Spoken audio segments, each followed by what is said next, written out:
I'll call this meeting to order on Monday, May the 19th, 2014. Very glad to have with us tonight, I hope somewhere out there, Father Ramon Batance. I should have recognized you. I couldn't see you back in the back. St. Benedict's Episcopal Church at 2160 Cooper Lake Road. He's going to come forward now and give us our invocation, also lead us in the pledge of the flag. So would everyone please rise? Thank you.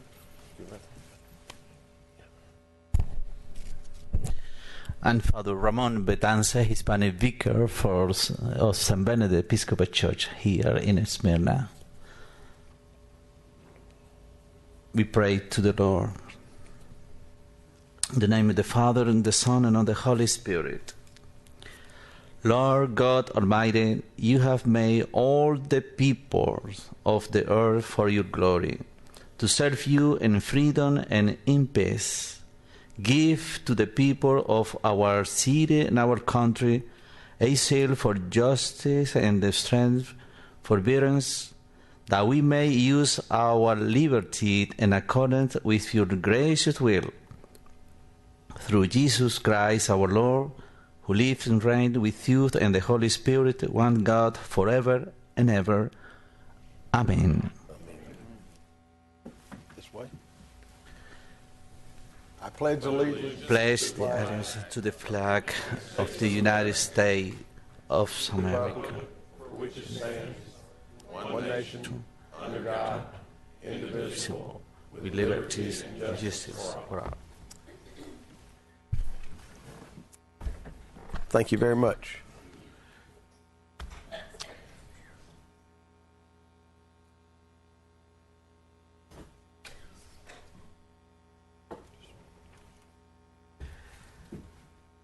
For those folks that are looking for a church, St. Benedict's Episcopal Church at 2160 Cooper Lake Road, I'm sure would love to have you. Agenda changes. I don't think we have any unless there was something that I missed upstairs. The mayor's report. We got a proclamation that Councilman Wade Lennick is going to read for recognition of Memorial Day Poppy Weekend, May the 24th through 26th. I got Corky's name in here, but I'm going to get Wade to read it. Is anyone here from the American Legion? They're always, y'all better get y'all's money ready. Your donation. Y'all come forward. I'm going to get Wade to read the proclamation. Good evening, ladies. Thank you for being here and for the work you do in our community. I have a proclamation by the mayor of the city of Smyrna titled Memorial Day Poppy Weekend.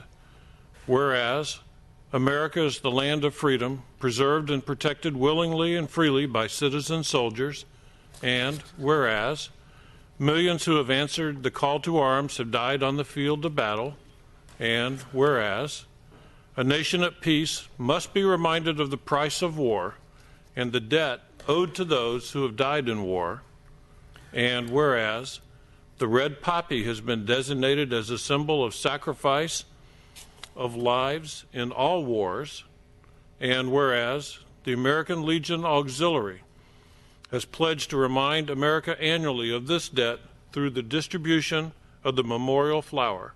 Now, therefore, I, A. Max Bacon, Mayor of the City of Smyrna, Georgia, do hereby proclaim May 24th through May 26th, 2014, as Memorial Day Poppy Weekend, and ask that all citizens pay tribute to those who have made the ultimate sacrifice in the name of freedom by wearing the memorial poppy.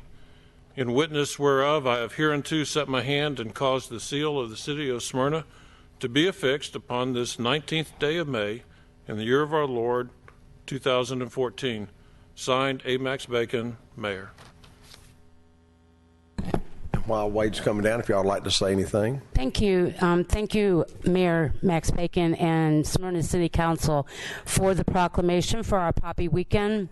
We will be distributing poppies throughout Smyrna at 2 different Kroger locations and at the Walmart and the East-West Connector on Saturday, Sunday, and also attending the City of Smyrna Memorial Service Monday morning for the same purpose. Thank you for your proclamation. Thank you very much. Got y'all. Thank you, sir. I'd like to do a $200 donation. That's, you have to watch me. Get up with it. Thank you.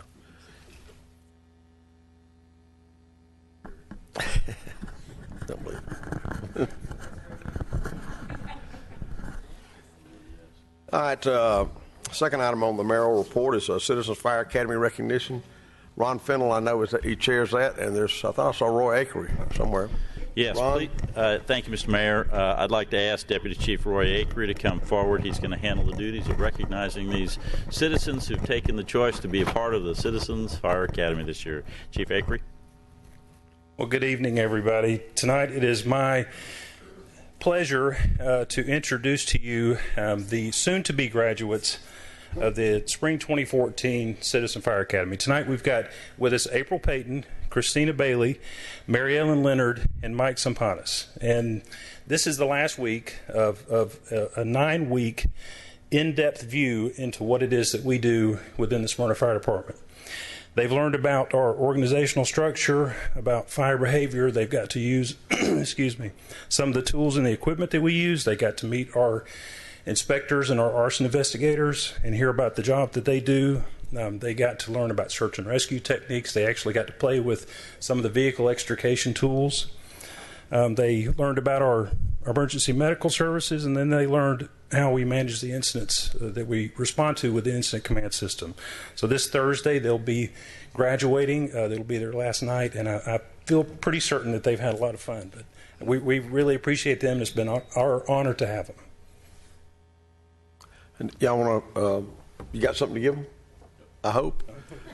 Well, they got to graduate first. Yeah, Oh, you're Roy not hadn't even let 'em out- graduated yet. Roy hadn't let him out the door yet. yeah, we've got one more night. Yeah, but we just wanted to bring them up and introduce them to you. You know, we've done this before. This is which class is this? This will be the second class, right? And y'all want to say anything about your experience? It was just a great experience. Like you said, we learned about different routines that the fire station does and all that. So Y'all play a lot of checkers and stuff like that. And we didn't play the games, but it was a good insight, though. We let them play with all the tools, though. Yeah. okay, good deal. Anybody else want to say anything? Go ahead. So, I'd like to say I think more people should be aware of exactly what they do, the dangers they go through, and how tough it is, and how knowledgeable these firemen are. it's a lot different than when they used to have a volunteer fire department here, and a lot of technology. Yep, exactly. Chief, I know citizens who watch and listen to our proceedings occasionally ask me, how do I get involved in something like that? Could you tell someone who may be watching or listening that may want to participate in the future how they would do so? It's simple, and I would like to encourage, as we look forward to our fall Citizen Fire Academy program, I'd like to encourage anybody interested to visit our website, SmyrnaCityFire.com. On the website, they can find an application, they can find information about the Citizen Fire Academy, and just reach out and contact us. But it's a great program, and we're looking forward to the fall. There you They did not. No. Hadn't passed the test yet. Well, they've done a great job, and we're proud of them, so thank you. Thank you, citizens. Thank you, Chief. Oh, the last two aren't going to say anything? Okay. You don't want to hear that. It looks like it used to be a Foster. So thank y'all very much. Thank y'all. Tomorrow is Election Day, May 20th. The polls are open, I guess, from 7 to 7. I know we have one candidate that's out there. If there's anybody else that wants to briefly say something, you can come forward now and tell us who you are and what you're running for, and make it brief, and I'll be happy. I know Susan Thayer's here. She's running for school board. I don't know if there's any other candidate out there. Raise your hand if you are. Okay, they're not. Thank you. Yes, I'm Susan Thayer, running for the school board. I appreciate your letting me be here tonight. I have been endorsed by the 2 educator groups in the county, so I do have educators behind me. I'm an experienced educator, and mainly I hope you'll all go out and vote. I've heard that the turnout's very low so far, so every vote's going to count, so we would appreciate your support. Thank you. Thank you. May the 20th, tomorrow, 7 to 7. We'll move into number 4 on the agenda, land issues, zonings, and annexation. Item A is 2014-125. public hearing zoning request Z14-009. Approval of a zoning amendment to modify the currently approved site plan and building elevations, 1.3 acre tract, land lots 485, 486 at 1155 Concord Road, Peacock Partnerships. Mr. Taylor, the background, please. Mr. Mayor, Peacock Partnership is requesting a zoning amendment to modify the currently approved site plan and building elevations. This particular property was originally rezoned on May the 21st, 2007 for a one-story, 12,225 square foot retail building by a vote of 6-0, and was subsequently rezoned on December 17, 2007, which went from 12,225 square feet to 14,583 square feet. Since then, the property was partially developed, and then the economy crashed, and then no work has been done on the property since 2008. The property has been foreclosed on and was purchased by the Smyrna Downtown Development Authority in March 2012. Just for reference, I think the public would most recognize this as the steel structure there on Concord Road at King Springs. Community Development does recommend approval, and this has gone through all the various approval processes with the Downtown Development Authority. Anyone here from Peacock Partnership, I hope? Y'all step forward. This is a public hearing. Is there anyone here that's in opposition to or would like to make any public comment concerning this amendment to this zoning?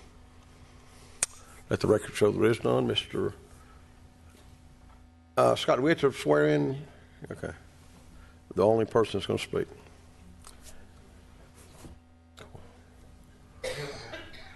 All right. If you want to have a seat, I think and I'll turn this over to Corky. We usually have a presentation. You can sit front row. Front row's good. Thank you, Rusty. If you would give us a brief report on this, I appreciate it. Eric pretty much summed this up pretty well. Obviously, this is at 1155 Concord Road. It's approximately 1.38 acres in size and is located in Ward 4. The applicant is requesting to essentially modify the site plan and the building elevations, as well as eliminate some zoning conditions that have been addressed during the Concord Road project and also addressed due to the proposed change of use from retail to professional office building. There will be no change in zoning. There will be no change in land use. Here's a brief summary of the proposed zoning amendment. They're changing the use of the building from a retail center to a professional medical office building.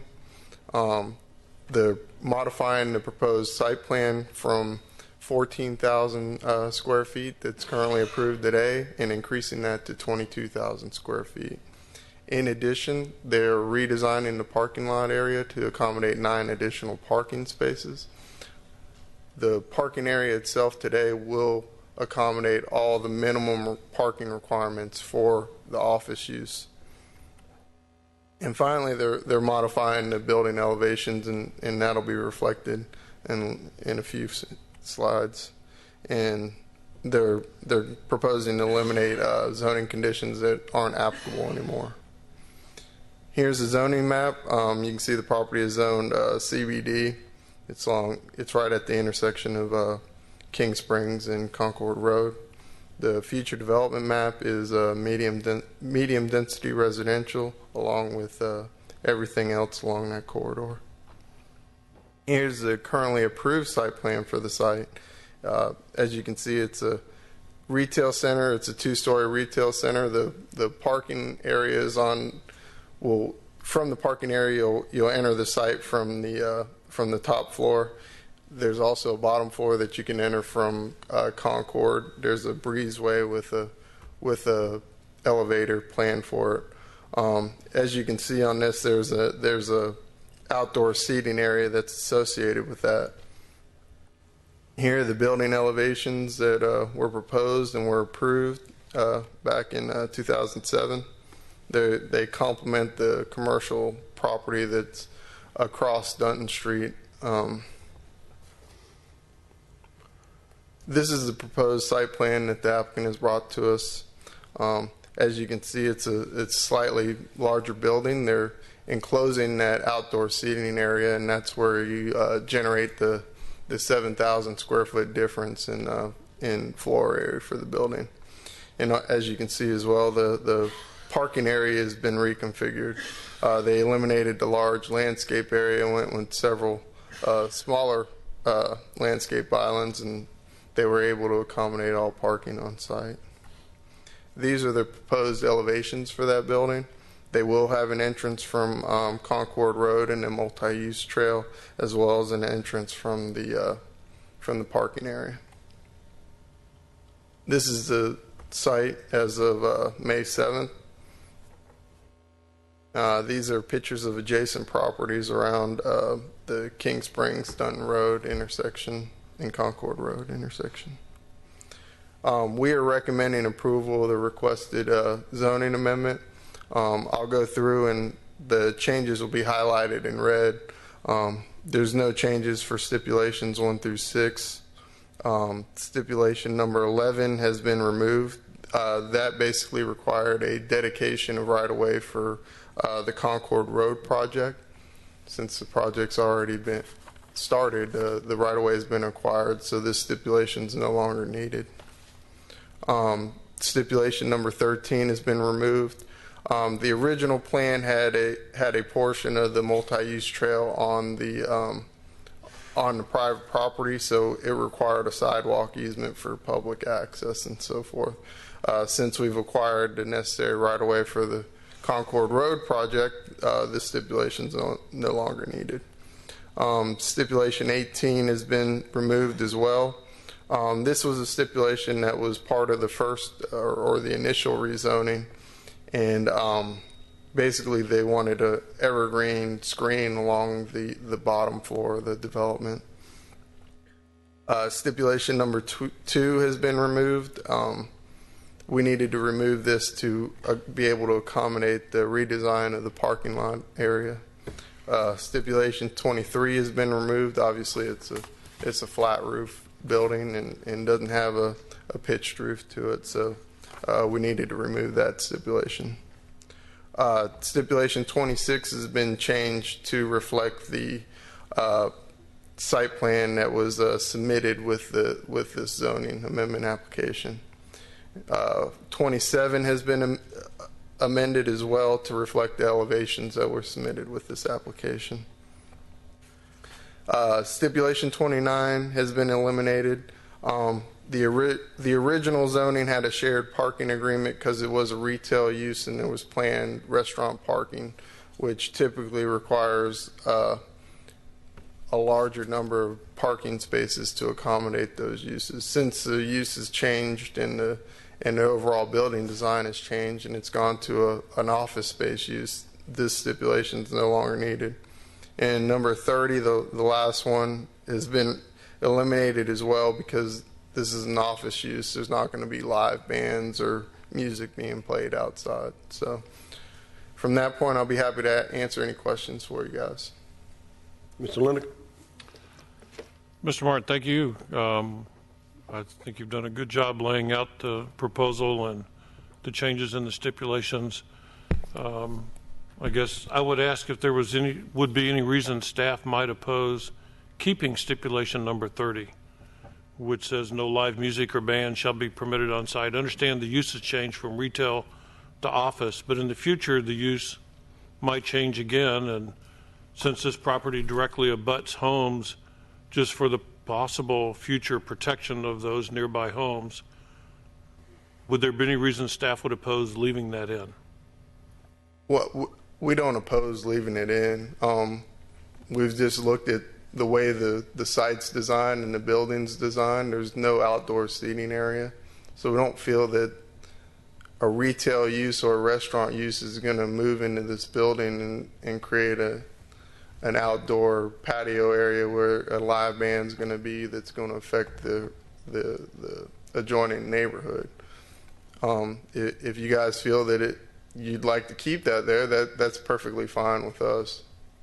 Yeah, I guess, I'd let Mr. Welch ask that of the applicant, but all things being equal, if it's not necessary to take it out, I'd recommend, Mr. Welch, if we move forward, that we keep it in just in case. I don't have a problem with that. Rusty, correct me though if I'm wrong, if we went back to a restaurant, wouldn't there require rezoning? No, because that'd be an allowable use under the CBD zoning district. And but functionally, the building's not designed for that, so there'd be some major change. I don't have a real problem with leaving it in there, though. I don't think it's a problem. Well, let's hear unless there's any other questions for Rusty, I'd like to hear from the applicant. Thank you, Rusty. If you just tell us who you are. Site plan up there if you want to go back and forth between them. Okay. Thank you, Mayor and Council. My name is Brent Conway with Peacock Partnership. We've read over the staff report. We've met with staff several times. Don't have any issues with the staff report, and there's not an issue with leaving. Yeah, so what nights are you going to have bands there? I don't think there'll be any bands. Come on now, there's something up. Mr. Conway, that's in my ward, and there may be someone in Smyrna that's not happy to see this happen, but I'd have a hard time finding them. I think everybody's excited to see this building move forward and something more attractive happen on that site. With that being said, just generally, do y'all have a rough schedule for starting this project? Or summer, we'd like to start. That would be this year. That'd be the end of this week. Probably later. Yeah. And do you have any pre-tenants lined up, whether it is a spec building for y'all as far as that goes? Right now it's spec, okay. But that's the thing. We want to have some people lined up first. I don't have any other questions. I'm happy with what community development's put together and appreciate the time that they've put into it. Thank you. I understand We've got office space if you need it. Yes, sir. Thank you. I think it's great that we're finally getting this project going, and it's going to be a good experience for you. I don't know if you've ever done anything in Smyrna before, but I think that's a great location for what y'all are trying to do. So, been great to work with. Yep. Okay. With that, Mr. Mayor, I'd like to make a motion to approve zoning request Z14-009, approval of a zoning amendment to modify the current approved site plan and building elevations on 1.38 acre tract, land lots 485, 486 at 1155 Concord Road by Peacock Partnership Incorporated. Second. Is that with the stipulation in there? Yeah, yes, with the stipulation that item number 30, I believe, remained as one of the required provisions. And just to clarify, Corky, the other recommended staff stipulations in or out that were presented will be part of the motion. Yes, only item 30 will remain. Okay, thank you. All right, got a motion and a second by Mr. Fennell, or Mr. Fennell, or Mr. I don't know which one it was. Whatever. Mr. Fennell got it in first. All those in favor of the motion, please vote. That's approved 7-0. Thank you very much. Thank you. Item B, under land issues, zonings, and annexations, a public hearing 2014-127. Zoning request Z14-011, approval of a zoning amendment for additional wall signs for the McDonald's at 3260 South Cobb Drive, 1.07 acre tract, land lot 380, 3260 South Cobb Drive, Integrity Engineering and Development Services, Inc. Mr. Taylor, the background, please. Mr. Mayor, the background on this particular item is very simple. The applicant is requesting a zoning amendment to break the two signs that are currently permitted for the site into 4 individual signs that will not exceed the total square footage that's currently allowed. The applicant is proposing that the 4 signs will be at about 14 square feet per sign. Staff has reviewed this, done quite a bit of work on this particular site on a lot of different issues with McDonald's, and we do recommend approval. Okay. I see the applicant is here. This is a public hearing. Is there anyone here that's in opposition to, or that would like to make any public comment concerning this amendment to the zoning category for additional wall signs? Let the record show there is none. This is in Mr. Corky Welch's preview, and if you'll come forward and be sworn in, first, and then we'll let Rusty make a presentation.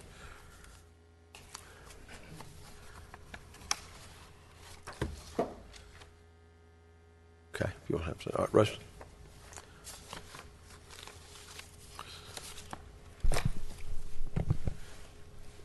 Basically, this is another zoning amendment for a change in signage for the site. Mr. Taylor summed it up pretty well.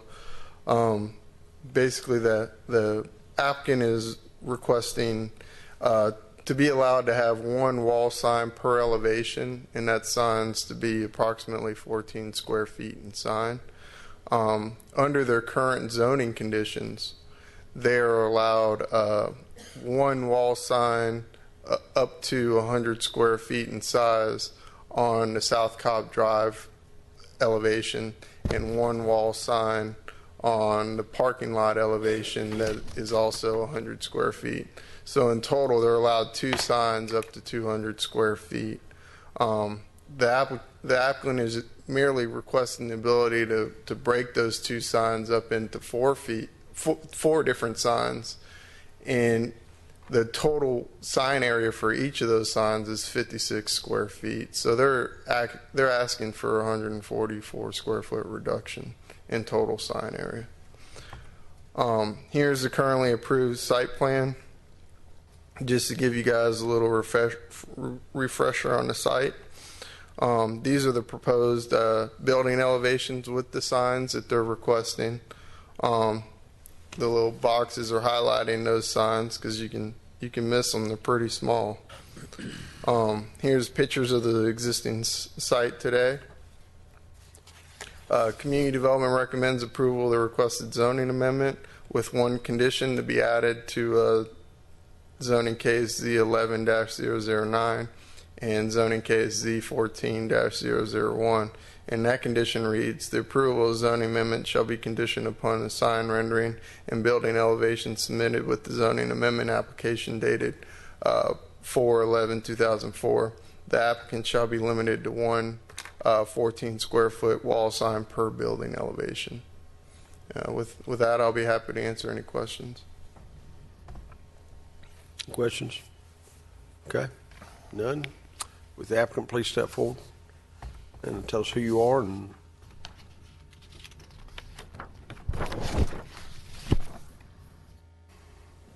good evening, Mayor and Council. I'm Anthony Lynch with Integrity Engineering, and appreciate your time tonight. I think Rusty did a good job, and you guys, I think, are well aware of what we're asking for. It's pretty simple. I won't take up any more of your time unless you have any questions for me. Pretty smart guy not to mess it up. I do try. I'd just like to say again, we're happy to have y'all come into a new location, tearing down the old building, and y'all are actually removing the part of your sign that says McDonald's and going with 4 golden arches, is what I understand, and a significant reduction in square footage. I'm happy to see it. So everybody will know this, the current McDonald's on South Cobb Drive will be no longer. It'll be leveled. Right. This will be out in front of the new Kroger. So, okay. Mr. Mayor, with that, I'd like to make a motion to approve zoning request Z14-011, approval of a zoning amendment for additional wall signs for McDonald's at 3260 South Cobb Drive on a 1.07 acre tract, land lots 380 at 3260 South Cobb Drive, with the conditions set forth by the Community Development. Before we get a second, could I ask Rusty to come back up and put that condition up again, please?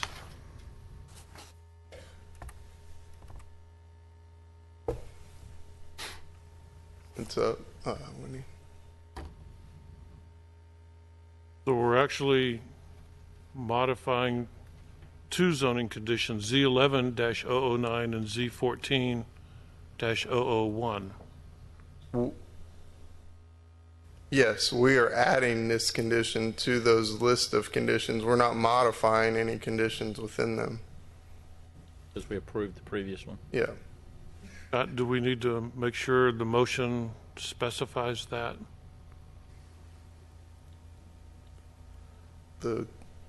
Mr. Cochran? Yeah, I mean, I think you're fine with it. Is the make sure we understand the numbers. Go through that again. Z11-009 and Z14-001. These are the two. These are the last two zoning amendments that we've done for this site. We've done 3 or 4 already. Okay. So. And I think that Z14 number may be wrong because in the documents that we have, it's referenced as Z14-011. So that may be a typo. 11 is the existing case today. Right. Z14-001 was the zoning amendment we did a couple months ago to allow the original site application. The site modifications and all that. And then we're also modifying Z11-009. Yes. Because Z14-001 just added stipulations to 1109. So, Mr. Welch, just to clarify all this legal mumbo jumbo, your motion would include modifications to all of these zoning request numbers as stated by Mr. Martin. I'll second. A motion second. Any further discussion? All those in favor of the motion, please vote. Approved 7-0. Thank you very much. Item 4C, 2014-126, a public hearing, zoning request Z14-010, approval of a special land use permit for the installation of a new modular classroom building at Whitfield Academy, 51.54 acre tract, land lots 542, 543, 610, and 611, 1 Whitfield Drive, Whitfield Academy. The background, Mr. Taylor. Mr. Mayor, Whitfield Academy is experiencing I guess what you call a good problem in that they have increased enrollment for that school. However, they do have a need for existing classroom space, and so what they're proposing is to install a new modular classroom building down on the existing playground on the lower part of the campus, which will then be relocated to accommodate this particular building. This is a special land use permit, and it is allowable for a period up to 24 months after the date of approval, at which point it would need to be reapproved if the use is still needed. So staff has reviewed this, and approval is recommended. Is the applicant here? Okay. Oh, okay. If you'll please come forward at this time. This is another public hearing. Is there anyone here that's in opposition to or that would like to make any public comment concerning this issue? Installation of new modular classroom building. Let the record show there is none. Scott, you want to swear her in first, and then we'll... Sure. Yeah. It's not painful at all, they tell me. Don't believe everything. If you just have a seat. Mr. Fennell, to the right.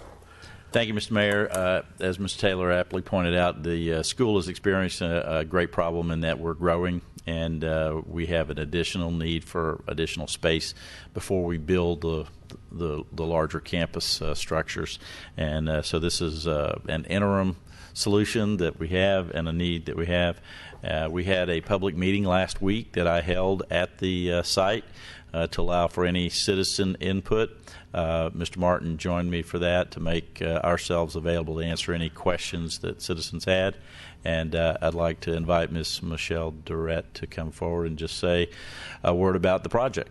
Well, before she comes, Rusty, is there anything you need to present to us? We're just adding a modular building. Yeah, really quickly. I mean, you guys have summed it up pretty well. It's a 3,240 square foot building. It's 60 by 54.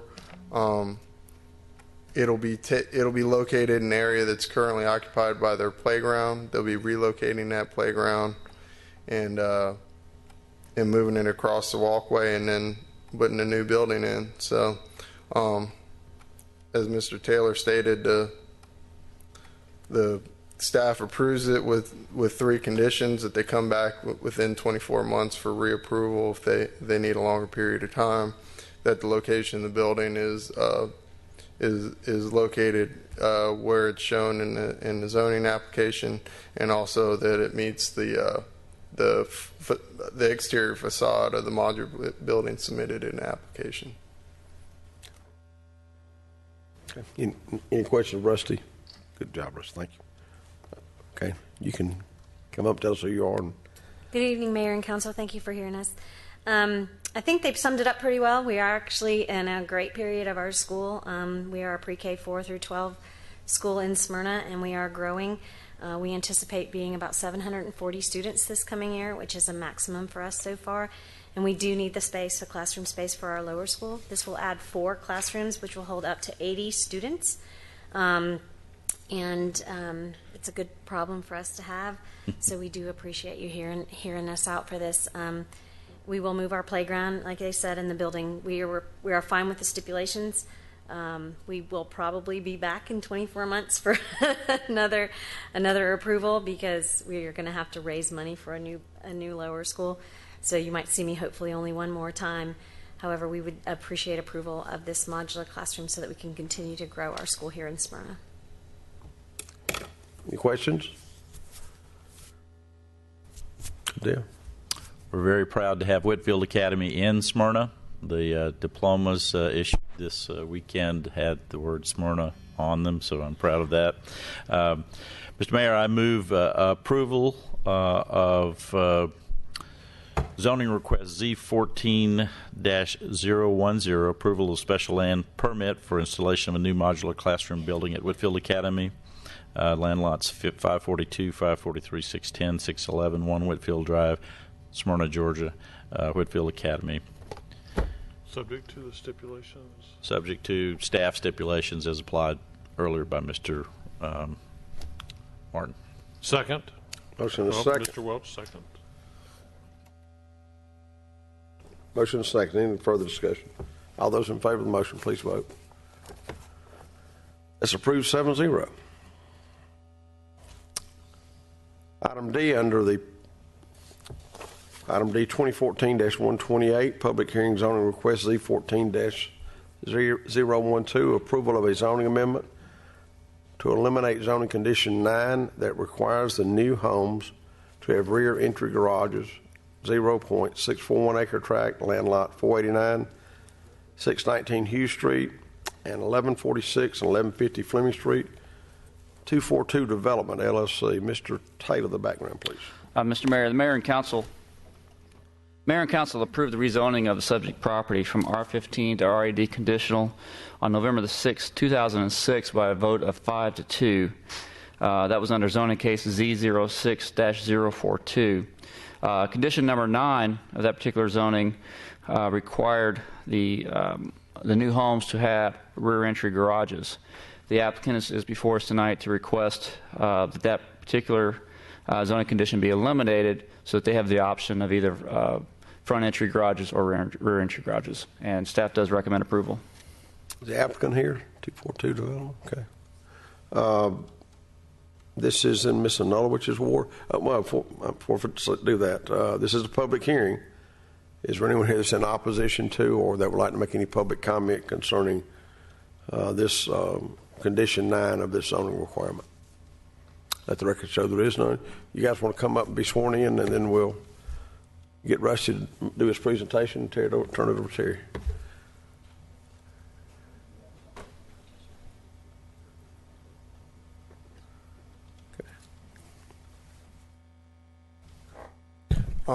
This is a really quite simple request. If you guys remember, this is a rezoning back in 2006. It was an acre lot that they split into. That was 8 years ago, Rusty. I know. This was like one of the first zonings that I did when I was here. So it brings back a lot of memories. But basically, there's a large tree that's in the middle of this property that presents some issues that, as far as construction, they're trying to preserve the trees. That was the request of the neighborhood. So we added some of these stipulations to try to accommodate that.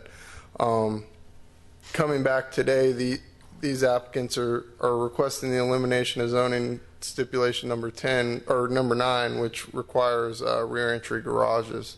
They want to eliminate that and have the opportunity to either do rear entry or do front entry. And that's summed up right here. Here's a site plan just to refresh your memory of what it looked like and what was approved back then. Here's the site today. These are the subject lots. It's a heavily wooded little acre. And these are the single-family homes that surround these lots. And obviously, it's across the street from the Belmont development. Community Development is recommending approval to eliminate zoning condition number 9 and to zoning case Z06-042. In addition, we added one last zoning stipulation on the end. I'll go down and show you that. This is showing stipulation 9 is eliminated, and we have added stipulation 24. The driveway should be a minimum 22 feet from the face of the building to the back side of the sidewalk. The reason we're requesting this is to make sure the car is completely out of the sidewalk and not obstructing the sidewalk.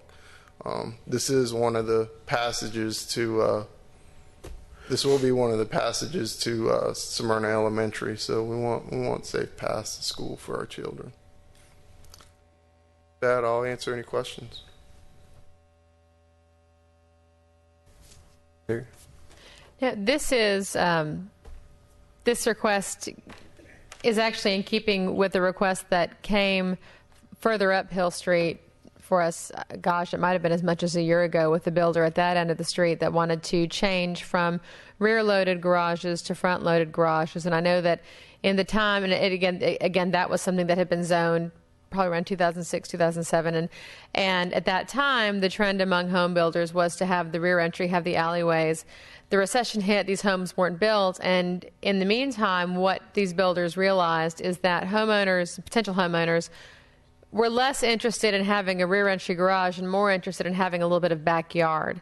And that was the impetus for a lot of these switches. And so this request is in keeping with similar requests that we have addressed in this room over the past several years since the economy has restarted and building has restarted in areas where that had already been rezoned for development. So I'm glad to see some activity. I'm very glad to know that the builders continue their commitment to saving as many trees as they can on this lot. That's something that is of the utmost importance to the community, and it's something that is very, I was not on this board when the original zoning decision was made, but it's in keeping with what I would have thought then, and I continue now to believe that everything needs to be done to preserve that tree, particularly the very large specimen. So I appreciate that y'all are going to do that.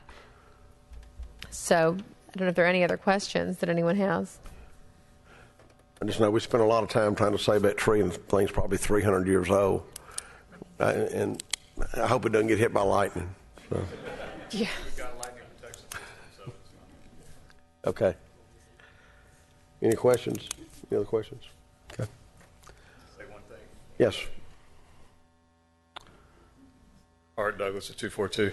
And Rusty and I didn't get to talk about this, or Drew, before, about the 22 feet. And I don't know if it's anything we can talk about, but with a tree in mind, we're trying to balance doing what works for everybody, but also trying to keep the houses as close to the street as we can. Mm-hmm. And I don't know if I want to get it through tonight, so I don't want to delay anything, but I don't know if we can talk about 21 feet, 20 feet, just anything to help push the houses to the front as much as we can while keeping, cars out of the sidewalk.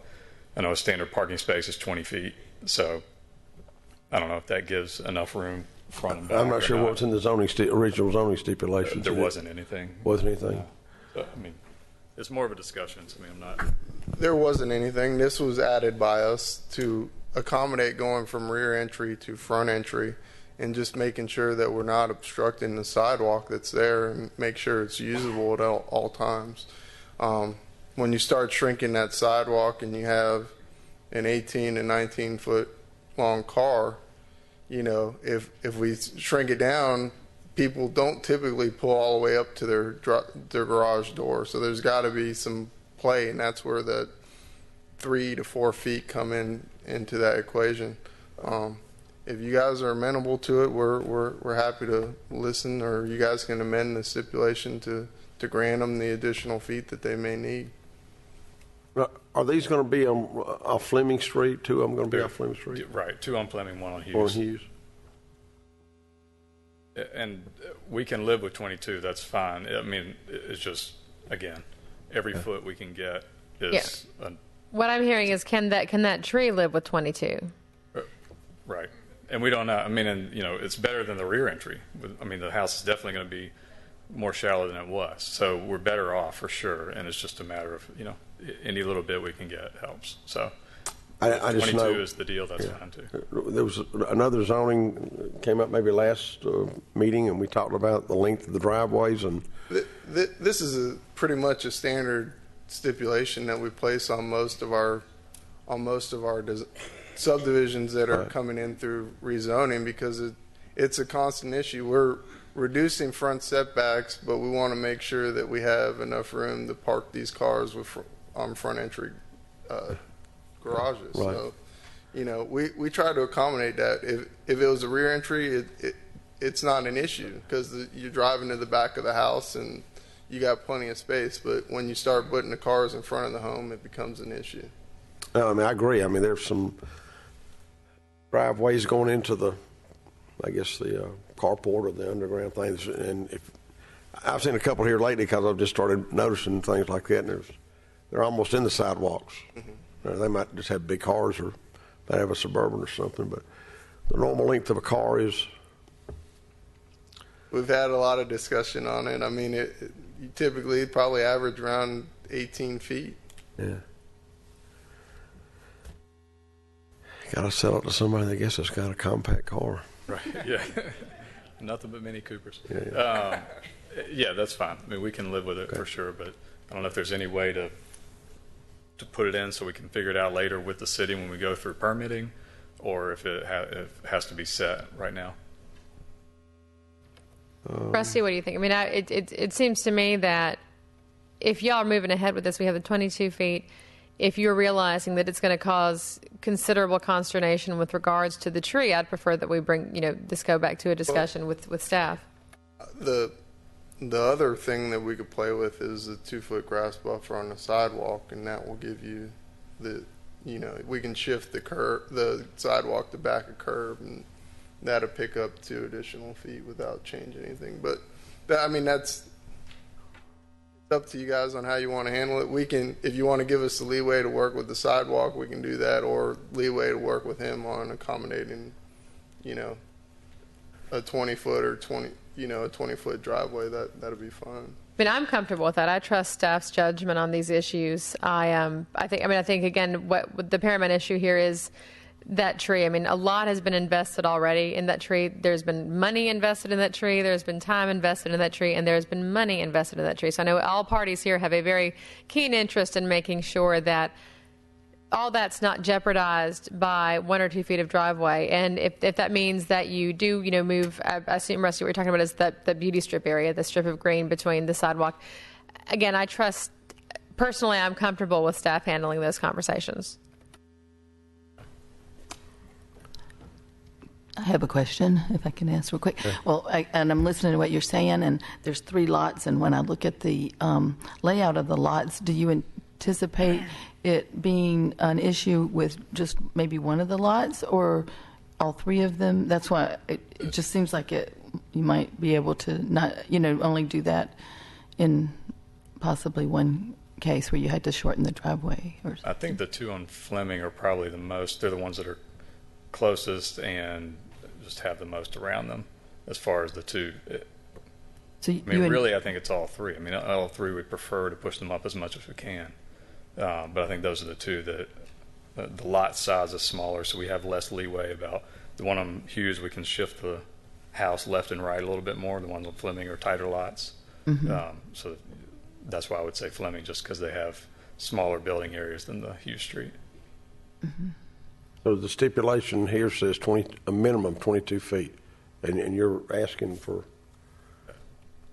I don't really, I mean, like I said, I'd like to move on so we don't delay trying to get that lot sold, but I also would like to be able to just kind of work through it. I don't know if it's, if it's, I would think 20, probably at the minimum, so 20 to 22. I mean, we're not going to go more than 22 for sure.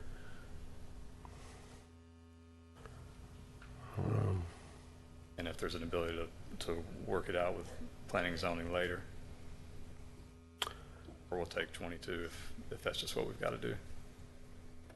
I mean, I think the best option would be to take 22, but then just move the sidewalk back. Closer to the back curb. Mm-hmm. Right. And that's something that we can handle during plan review. I think the main issue is the setbacks for these lots have been each lot has its specific setbacks, and this was done specifically to make sure that these homes are going to be in specific locations so they don't affect the tree. So there's not a whole lot of wiggle room to move the house back and forth and all that stuff. And we're trying to also accommodate Art as far as being able to have the flexibility to market these lots to home builders that, the market trend is going to front entry garages, so they don't want to limit their market. So we're trying to accommodate that. I think there's opportunity that we can work with them administratively to be able to handle that.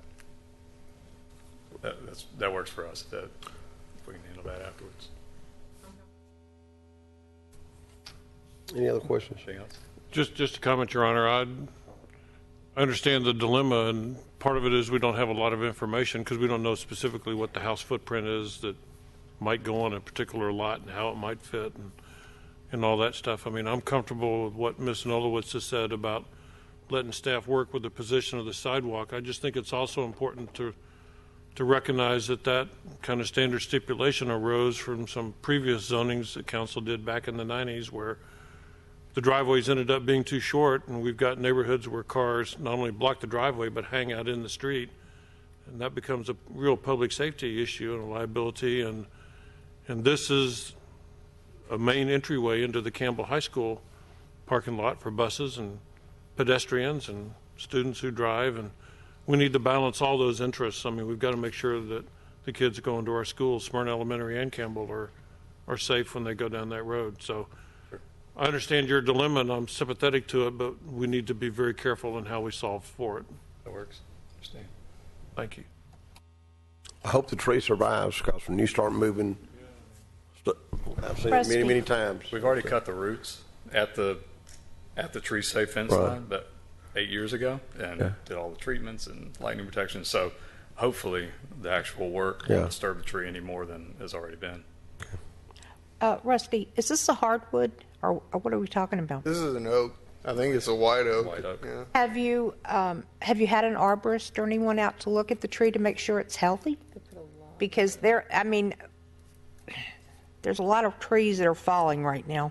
When we originally did the zoning, they've had their independent arborists out there. We've had arborists out there. I think you guys did a resistograph to make sure that the density within the tree is there and there's not a big cavity in there. So it's a specimen quality tree. We've done a lot of work on it, and they put a lot of money into it. So a lot of money. Hope it's salvaged. It's got a lightning rod on it, so it's protected. All right, any other questions? Ms. Nolowitz, do we?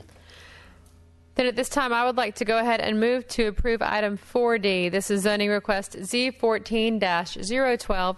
It's approval of a zoning amendment to eliminate zoning condition number 9 that requires the new homes to have rear entry garages. It's a 0.641 acre tract, land lot 489. It's 2619 Hughes Street and 1146 and 1150 Fleming Street. This is by 242 Development LLC, and they will be determining any sidewalk shifts, anything like that, with staff. Motion is second to approve this zoning amendment or eliminate condition 9. Mayor, just a point of clarification for the motion. It also not only excludes the one stipulation, but includes new stipulation number 24, correct?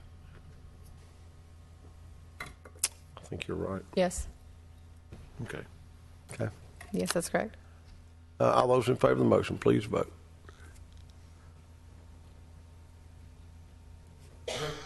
That's approved 7-0. Thank you very much. Item number E, 2014-134, approval of item 2014-134, ordinance number 2014-08, annexation request, 100% ownership, owners requesting annexation, land lots 445 and 492, 17th District, 0.43 acre tract known as 1123 Park Drive, 1.21 acre tract known as 2201 Dixie Avenue, and 0.7 acre tract known as 2267 Dixie Avenue, Smyrna, second section, Cobb County, Georgia. Mr. Taylor, the background, please. Mr. Mayor, as you mentioned, there are three parcels involved in this particular request. You have 1123 Park Drive, 2201 Dixie Avenue, and one other one you just mentioned there, 2201 Dixie Avenue, 2267 Dixie Avenue. This is a 100% annexation request, meaning all fully affected landowners are petitioning the city to be annexed into the city. This would be with an effective date of June the 1st, and staff does recommend approval. This, I know the applicant's here. He brought his daughter with him. He's here. This is a public hearing. Is anyone say it's a public hearing? Yes, it's not a public hearing because 100% on a request. This is in Ms. Terry Nulowich's district. Yes, I don't know if staff has any comments on this item tonight, but it's fairly straightforward. We love annexations. We love filling in unincorporated islands, especially. And I think that this is going to help be a catalyst for some tremendous change and some big aesthetic improvements on the area of, facing the area of Atlanta Road that's north of Windy Hill.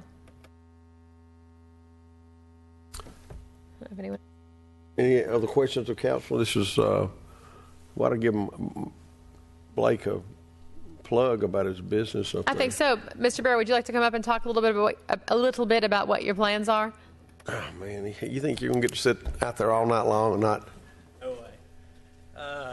Yeah, I'm Blake Barrow, and I own Barrow Body Shop and Wrecker Service, and we've got an opportunity to expand our business and grow it, and at the same time remodel the existing front and try to improve our area there. We've been there since '71, so we're just trying to improve it and expand it. And like I said, that one little parcel was still in the county for some reason, so it'll just kind of make the rest of the property uniform there. But we'd appreciate y'all helping us with that. Well, thank you for annexing in. Okay. Yes, thank you. I hope the process so far has been smooth for you. So far is good. Yeah, Good. maybe start tomorrow. Good. Well, then at this time, I would like to go ahead and move to approve item 4E. It's item 2014-134. This is approval of the ordinance 2014-08 annexation request. This is with 100% of the owners requesting annexation. Land lots 445 and 492. This is in the 17th district. It's a 0.43 acre tract known as 1123 Park Drive, a 1.21 acre tract known as 2201 Dixie Avenue, and a 0.7 acre tract known as 2267 Dixie Avenue in Smyrna in the second section of Cobb County, Georgia. Second. I have a motion and a second to approve this annexation request. And just a question, Your Honor, Mr. Cochran, this would become a part of Ward 3 and would be effective June 1st under state law? Yeah, it'll be, yeah, exactly. Okay. Thank you. Any discussion? All those in favor of the motion, please vote. It's approved 7-0. You're in. Item E. Nope, that wasn't. I mean, 5 is privilege license. 6 is formal business. A is a public hearing, 2014-121, proposed budget for FY 2015. This is the first of 2 public hearings. We will also have a, Mr. Cochran, what did you call it? It wouldn't be a public hearing, it'd be a... Yeah, you talked about having public a time, information. Yeah, a time just to gather input. Okay. From people at another time. It wouldn't be a public hearing, but a time to gather input. Okay. This is under Ms. Terry Nulowich, who's chairman of the Finance and Administration. I'm not sure what. Oh, wait a minute. I forgot about Eric. Eric. Yeah, I'll just give a little brief information about it. This is the first public hearing for our proposed budget of fiscal year 2015. State law requires we have at least one hearing on the budget. The city is proposing a total budget as proposed is $73,670,022. And I believe our city budget officer, Kevin Klosterbor, is here this evening to give a presentation on what it is the budget is all about this year. There is no action on this item tonight. It is only a public hearing. Okay.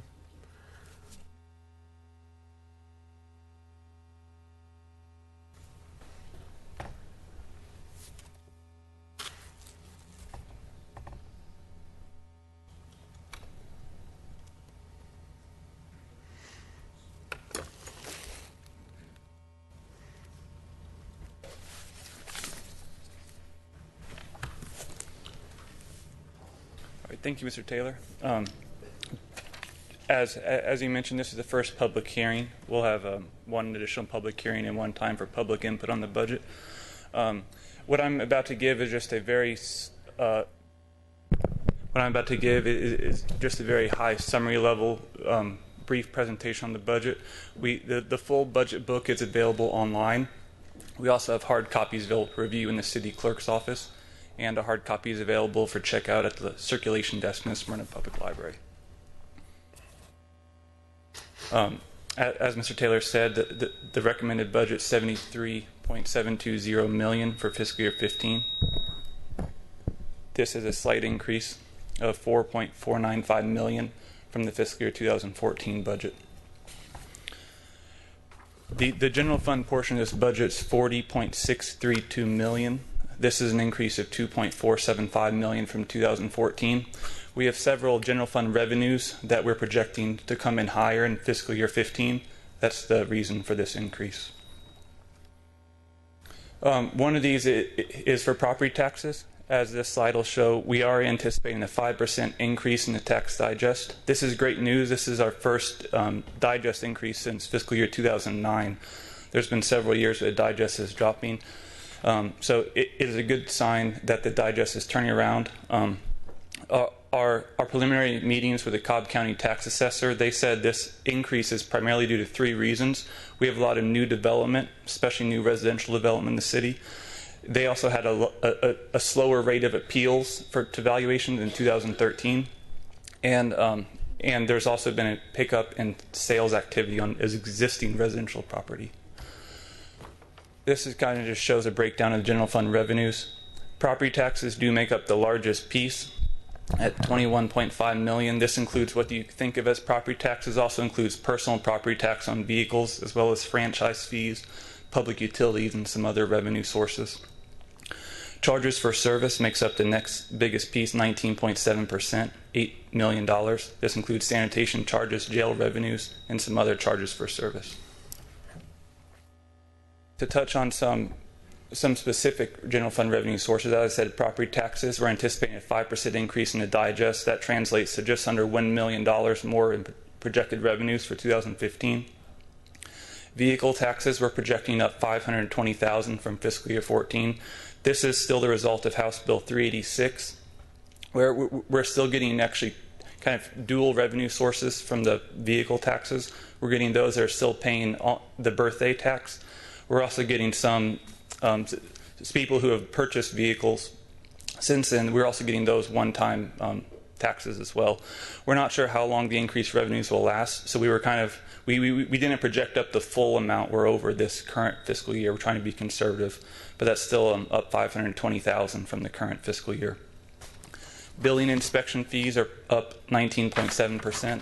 This again is just showing that there's a continued trend of increased development. Sanitation collection, we're projecting up 5.3% or $310,000.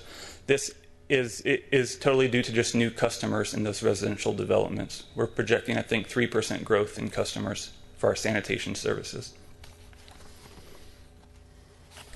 Along with the budget, we are recommending some fee and charge changes. Community development, they've recommended to increase the plan review fee from $250 to $350 per plan. This is just to cover the amount of work being required for every plan review. Parks and Recreation has submitted several fee and charge increases. The Wolf Center group fitness classes, they're proposing to increase a daily rate from $4 to $5 for walk-ins. The monthly rate increase $5 a month for residents. They're recommending a new $35 an hour fee for boot camps using the city's parks and trails. In prior years, we didn't really have any good avenue for boot camps who wanted to use our facilities, so they weren't registering with us. It wasn't regulated. This is an avenue, $35 an hour. They can register with the Parks Department and use them. The non-resident use sports fee increases from $10 to $20. This is just kind of to offset some of the increasing parks maintenance costs that non-residents aren't paying any property taxes. So this is kind of help offset those costs. The sand volleyball team registration increases a little bit. This is offset the cost of officials. Finally, the swim lesson fees, the IPAP, which is infants and preschool, increases $15, and level 1's proposed to increase $25. For rentals at Bronner Hall, the Parks and Recreation Department has proposed a new category for wedding rentals to rent out the entire first floor of Bronner. That was an option not previously available. The rate for that, proposed rates for that is for 8 hours, $1,450 for residents, $1,700 for non-residents, and for all day, the entire first floor, $1,750 for residents and $2,000 for non-residents. The rental fees for studios A and B are recommended to be increased from $50 to $60 for residents. And the rental fee for the Taylor Bronner house, they're recommending to decrease the fee $20. They feel that by decreasing the fee, they can increase the amount of people who are renting out the house. And finally, the city clerk's office has recommended to adjust the fees for DVDs. Some general fund expenditures, this shows the breakdown. The largest single piece of the pie as shown here is public works at 20.5%, but when you take public safety as a whole, it is the largest expenditure for the general fund, making it 31.1%. And on the graph, that's the police and jail services, fire services, and the transfer to the E911 fund. I'm not going to go through all of these unless there are specific questions, just to highlight a few of them. Community development, the recommended budget has them at a 3.4% increase from fiscal year 14. This is primarily for a new office assistant position. A little bit later in the presentation, I'll kind of go through a brief summary of the recommended new positions. That's one of them. The debt payments, that's a 21.2% increase. That's because some of the Hickory Lakes bond payments are now hitting the general fund starting in fiscal year 2015. We're recommending that half of the payments be made from reserves councils previously set aside for future debt payments. But this increase just shows that half of the Hickory Lakes bond payments will hit the general fund in 2015. Keep Smyrna Beautiful, this is a smaller budget, but they have a 14.7% increase. This is for a new part-time recycling center coordinator position. This new part-time position will allow the center to have longer hours and now be open on Mondays. So they'll still be closed on Sundays, but they'll be open 6 days a week. Parks and Recreation, they had a decrease in their budget of 4.5%. This is just a reflection that three of their staff, three park ranger staff, are being recommended to be transferred from parks admin to police admin. Public Works had an increase of 5.6%. This just represents higher levels of landscaping and repair and maintenance expenditures. The CIP had a big increase, over 100%. We are recommending more capital project expenditures in 2015, though I wanted to note that $378,000 of this will come from closing past projects and reallocating those funds to current year projects. So to kind of go through real quickly some of the new positions, there are 5 new positions being recommended for the fiscal year 2015 budget. As I already mentioned, one is an office assistant in the Department of Community Development. One is a purchasing buyer in the Finance Department. One new crew worker position in Highways and Streets. A new Director of Information Systems. And the one I already mentioned, Keep Smyrna Beautiful, this is a part-time recycling center assistant position. The total fiscal impact for these changes is $199,000. There are 21 recommended reclassifications. This was too many to really go through. Again, this is summary level, but the net fiscal impact of all 21 is $53,000. And there are 8 recommended transfers of personnel from one department to another, which don't have any fiscal impact. Now getting into the special revenue funds, the total special revenue funds proposed for 2015 is $3.023 million. It's an increase of $99,000 from the current fiscal year. Go through these real quick. The auto rental tax fund, this has a 5.6% increase. This is just due to increased revenues we're getting from that revenue stream. The CDBG fund, Community Development Block Grant, this is a fund that holds some federal grant revenues we get. We're expecting slightly less revenues, so it's down 5.1%. Confiscated Assets Fund, this is a fund where we hold any seized assets we get from our portion of the Marietta-Cobb-Smyrna Joint Task Force. We don't know how much revenues are coming in, nor do we know how the Chief of Police will spend these revenues, so we budget cash on hand, which is why it shows a 510% increase. It's just there's a lot more money in that account than there was at the time of the budget last year. Donation and special fees has stayed the same. E911 fund has an increase of 3.6% due to higher expenditures to maintain the phone and radio systems. Hotel Motel Fund has an increase of 6.5% due to increased expenditures for advertising, and they are also budgeted improvements to the city website. The Multiple Grant Fund, this is another one we budget cash on hand. It's down 44% because there was a lower cash balance this time than when we did the budget for last year. Capital Project Funds, the proposed 2015 total is $9.422 million. It's a decrease of just $37,000 or 0.4% from the current fiscal year. The 2005 SPLOST Fund, we haven't budgeted any revenues nor expenditures. There is some remaining balance in the 2005 SPLOST cash account that's being spent down on some projects. I know they're still doing the Atlanta Road median project.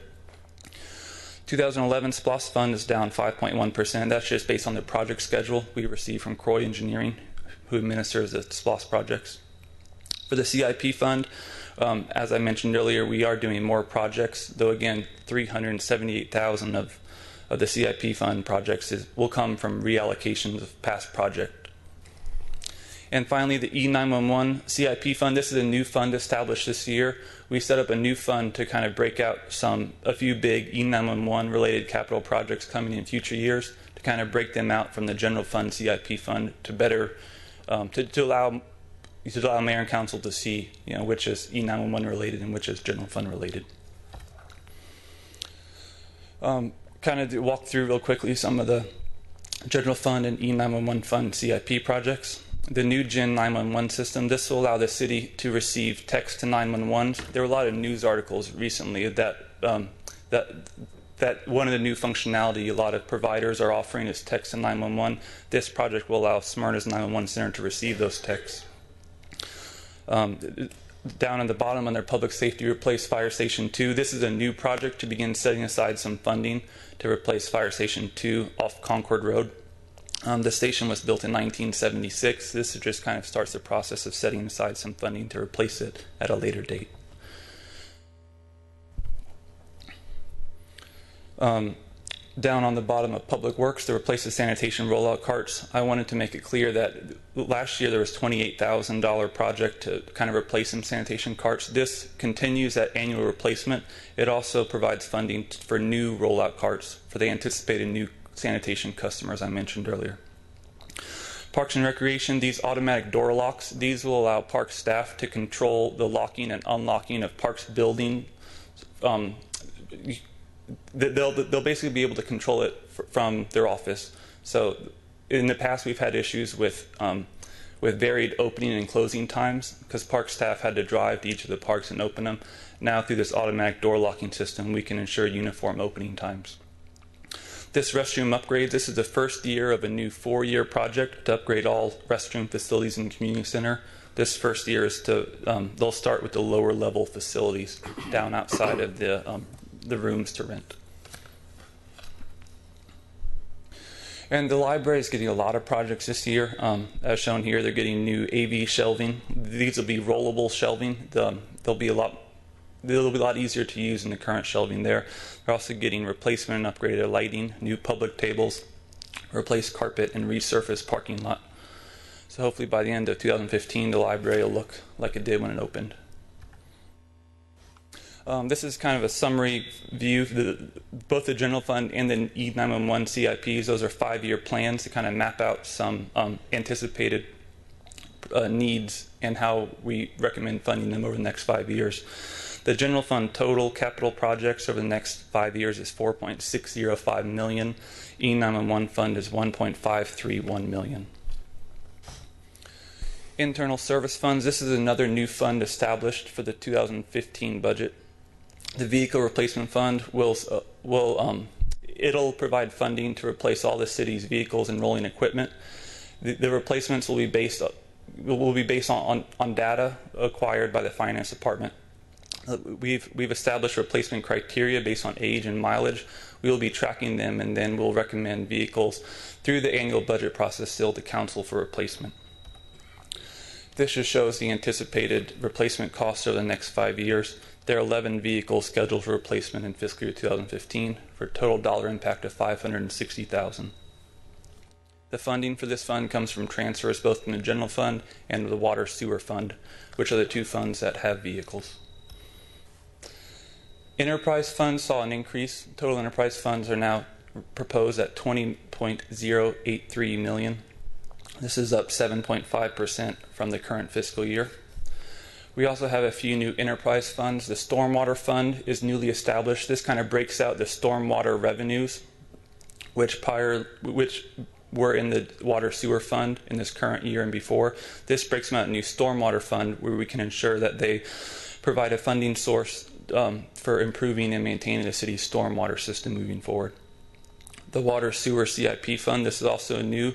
It'll break out the Water Sewer CIP projects which were previously just hit the Water Sewer Fund. This will break them out as multi-year projects so that any projects to improve or maintain the water and sewer systems can cover multiple fiscal years without any remaining balance rolling to fund balance, which was what we were running into in the past.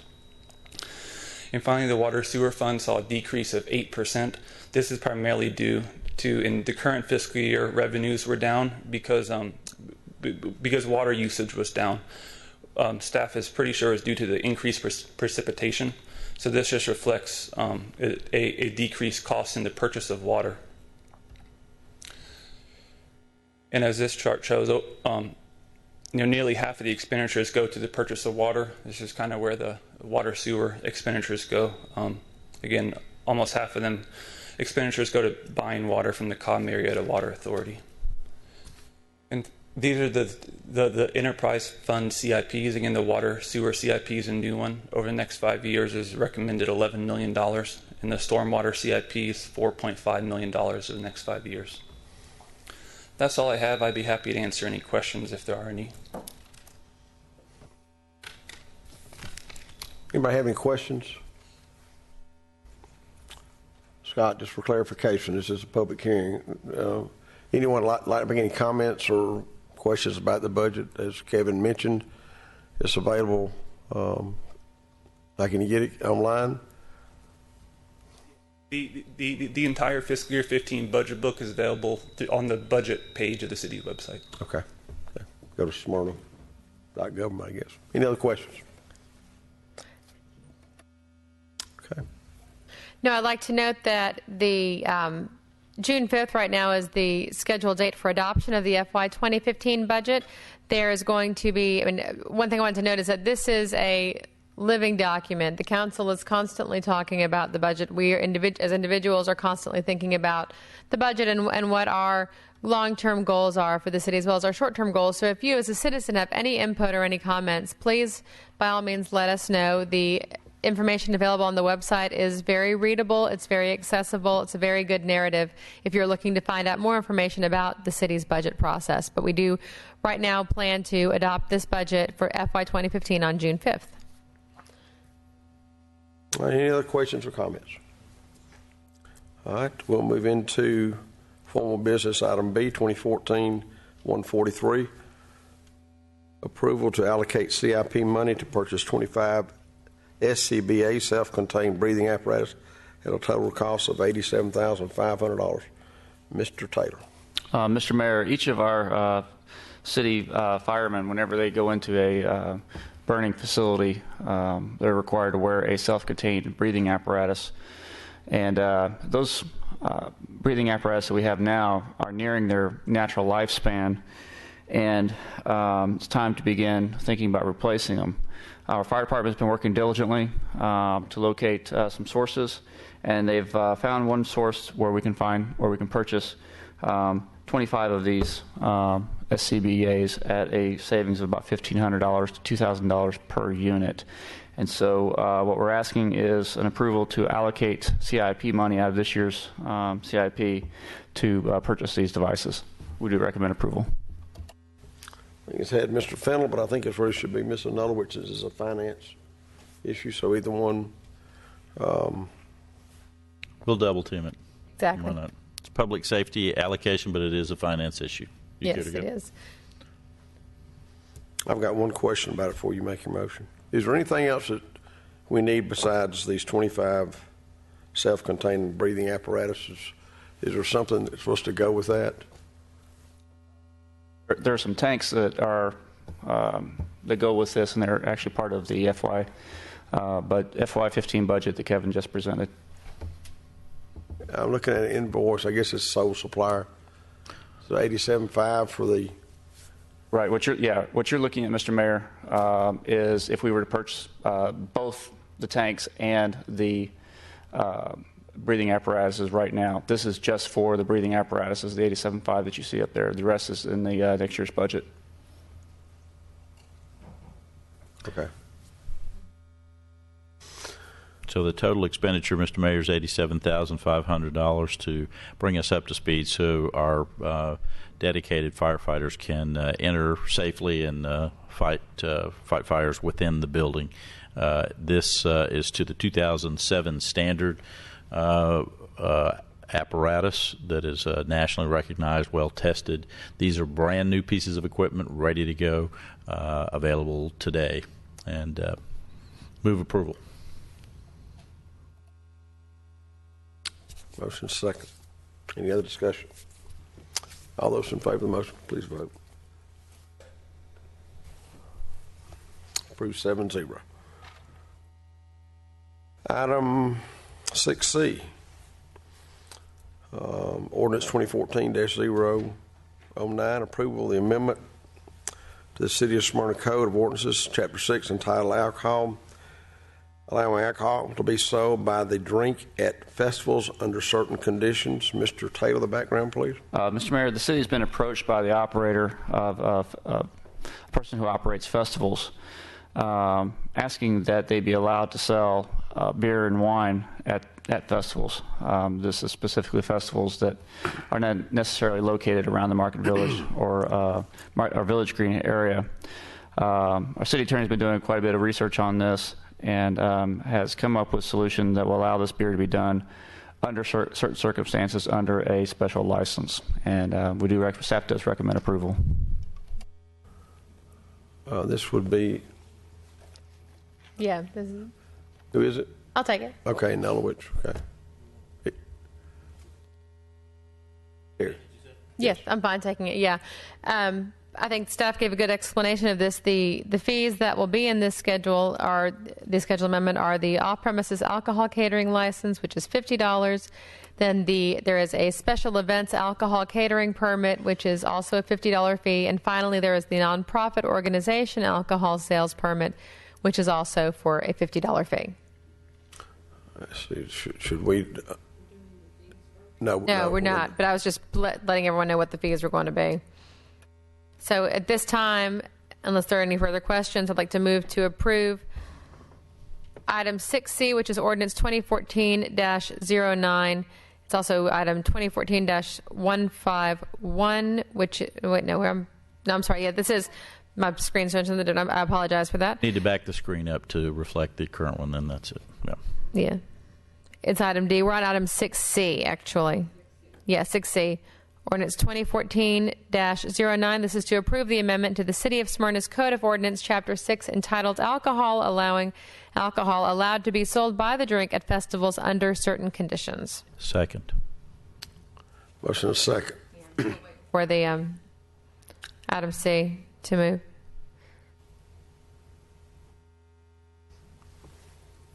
Have a motion Here is we second. Is there any other discussion, comments? All those in favor of the motion, please vote.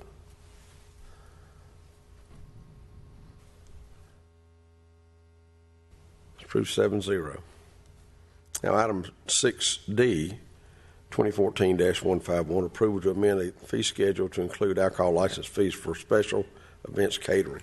Mr. Taylor, the background. Mr. Mayor, Ms. Nulowitz very eloquently stated it just a few moments ago. This particular item amends our fee schedule, providing for the three different types of licenses, each $50 each, one being an off-premise alcohol catering license, the second being a special events alcohol catering permit, and the third being a nonprofit organization alcohol sales permit. And staff does recommend approval for this one as well. Ms. Terry Nulowitz. Yes, I think that covers everything. We have the fee schedule, and each one is a $50 fee. So at this time, need actually the next screen for the item 6D, but I will move to approve item 6D, 2014-151. This is approval to amend the fee schedule to include the alcohol license fee for special events and catering.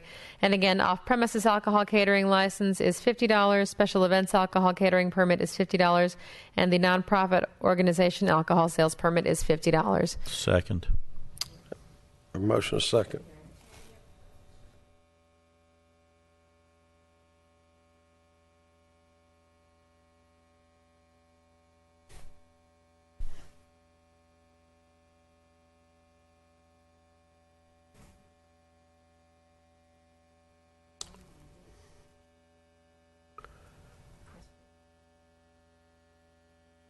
All right, let's go ahead. I'm going to ask for just a hand vote.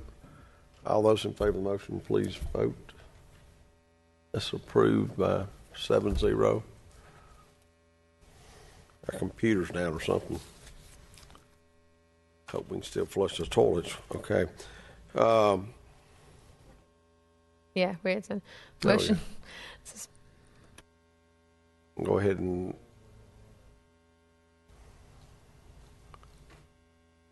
got two more folks. By the time Chris gets up here, the last one will go. It says motion to... 7, all right, that's approved. All you gotta do is walk up here, Chris. Yeah. Okay, item 6E, under formal business, ordinance 2014-03. Approve the amendment to the City of Smyrna Code of Ordinances, Chapter 46, entitled Environment, to include Section 46-8, which prohibits smoking within all city-owned facilities and park properties. Mr. Taylor, the background, please. Yes, Mr. Mayor. The city staff over the last few months has been working on an ordinance to address smoking within our city parks and our city facilities. Been working very diligently, and we're recommending that Section 46-8, entitled No Smoking, will be a new section of the city's Code of Ordinance under Chapter 46, entitled Environment. Specifically, this particular ordinance will outlaw, well, actually, I shouldn't use the term outlaw, but ban smoking in city parks except for within designated smoking areas. There are quite a few of our parks will have designated smoking areas where smoking will be allowed. We do recommend approval. All right, this is Ms. Terry Nulowitz under her Finance and Administration Committee. This has taken quite a while. We have been working on this informally since late last year and formally since around February of this year. And it needs to be noted that this ordinance is very much a result of citizen concern and citizen input about smoking in our parks. Our parks are very popular. We have a wonderful park system. We have a trail system. We have done a lot in Smyrna to really support the goal of making sure we have an active, healthy community and that everyone in our community has access to our park system. So this is a result of that concern. We have talked about this at length here in this room and at work sessions. And one subject that I do want to address before we move forward is the issue of e-cigarettes. That is an area that is rapidly evolving, and the science with regards to e-cigarettes is emerging. So at this time, we are not going to include any prohibitions against e-cigarettes in this ordinance because of the fact that there is not a whole lot of hard published data. You know, we've gone to the CDC, we've gone to different sources, and the science, again, is very emerging. And when that data is published and we do have the facts on e-cigarettes, we will then determine as a council whether we want to amend this ordinance to include e-cigarettes. But for tonight, for what we're talking about, e-cigarettes are not included in that ordinance. In this ordinance, though, it does, the recommended designated smoking areas for the parks are in here. Yes, they're recommended designated smoking areas. We're not going to go through each of those tonight because there are, I think, 18 of them. But they're in every park. There will be an area where smokers can go to, you know, if they do choose to smoke. So there are options for people who do choose to smoke. And that also is something that was given a lot of thought and discussion by staff and by the council. Just to note, though, there are 1, 2, 3, 4, 5, 6, 7 parks that are not designated as. Right. Right. We have small pocket parks, and because smoking is allowed on right of way, and these parks are right on sidewalks, which are right of way, that's why we did not designate an area in those parks. Okay. Any other comments, Mr. Fennell? Thank you, Mr. Mayor. Smyrna is a family-friendly community, and we've catered to an awful lot of citizens' requests to make sure that the park system that we have invested in is enjoyed by all. That's why the designated smoking areas on the perimeter are being permitted, but at the same time, the goal is to have a family-friendly environment within which families can enjoy the public park system. It makes it smoke-free in most of the park. And for that, I think Smyrna citizens have expressed appreciation so far, and we look forward to working with the citizens to make sure that if we haven't appropriately designated the smoking areas, that we have the capability of making those changes. But we believe making Smyrna a smoke-free environment within our public park system is a smart move, and it's a good family-friendly move. Mr. Welch. Thank you, Mr. Mayor. I'd just like to say I was originally opposed to this ordinance. I believe that smoking is still legal in this country, and I think that people that choose to smoke still have a right to do it. But we have made provisions for those people within our larger parks to find an area that they cannot disturb the other citizens in the park and the non-smokers and the children. And I do support this ordinance at this point. I feel like we've reached a compromise on the council that satisfies me, and I think will satisfy a lot of the citizens in Smyrna. So with that, I'm gonna offer my support for the ordinance. Ms. Wilkerson. Thank you, Your Honor. I do have a question. I want a little more clarification about those smaller pocket parks that are pretty much on right-of-ways that you mentioned. Is the smoking going to be prohibited from those parks, or is it not going to apply to those parks? No, smoking is prohibited in those parks. Those parks just will not have a designated area within the park boundaries. So the sidewalk will be the designated area of those parks. Okay. All right. Thanks. I appreciate it. I know Steve's back there, Steve Ciaccio.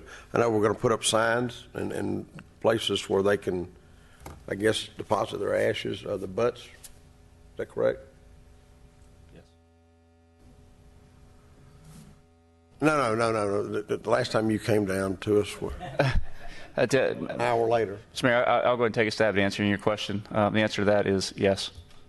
We will be providing a place to dispose of cigarette remains.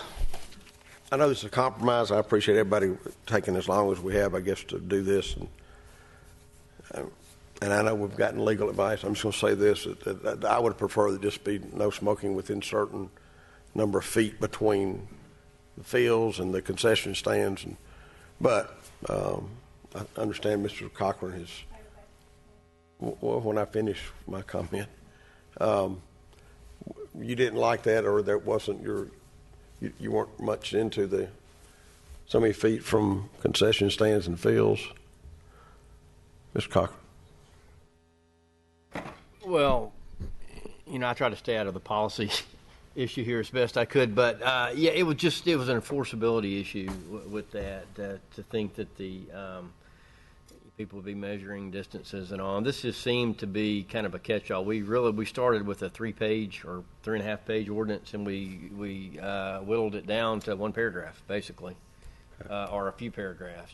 Maybe a half a page, and that was part of the compromise to say that smoking is prohibited on city-owned facilities in all places except designated smoking areas, with the exception of city right-of-way.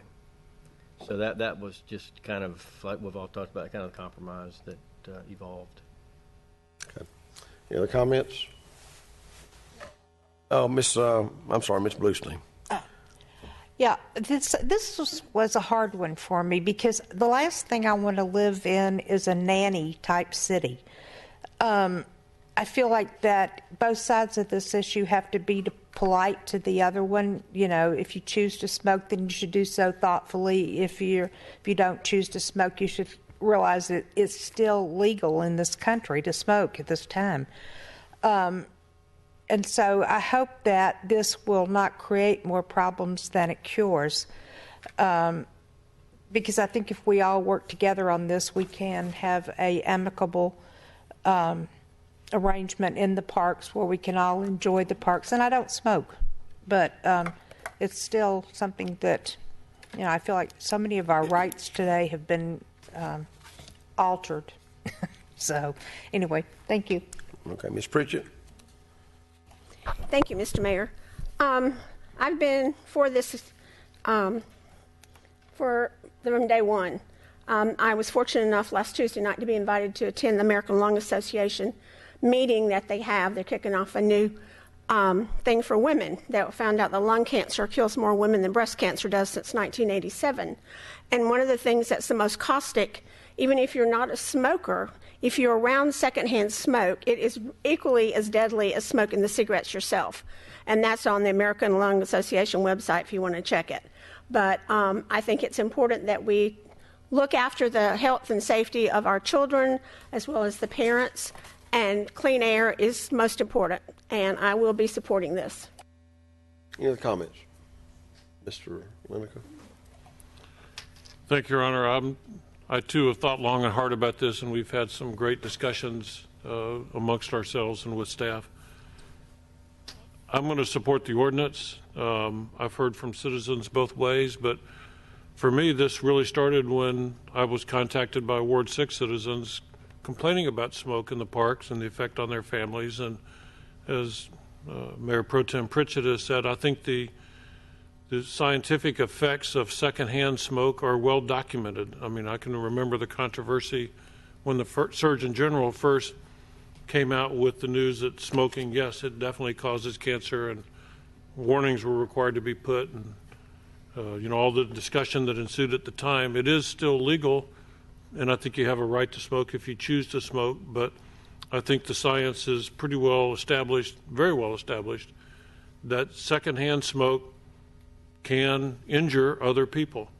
And I think we have to be responsible stewards of the city property in maintaining safe environments where the rights of the individuals on both sides of this equation are protected. I think by setting aside designated smoking areas in large parks, we have provided for smokers who come to our parks to be able to enjoy smoking without injuring other innocent people who's sitting in a pavilion or on the lawn at Taylor Bronner watching a family movie night or in any other park setting, a ball field, would have to breathe secondhand smoke from neighbors sitting next to them. I think they have a right to be free of that health effect. I'm very conscious about individual rights. I served a total of 22 years in the military to protect the rights of all of our citizens. Whether I like them or not, whatever, doesn't matter. Everyone has rights. And our Constitution outlines and protects those rights.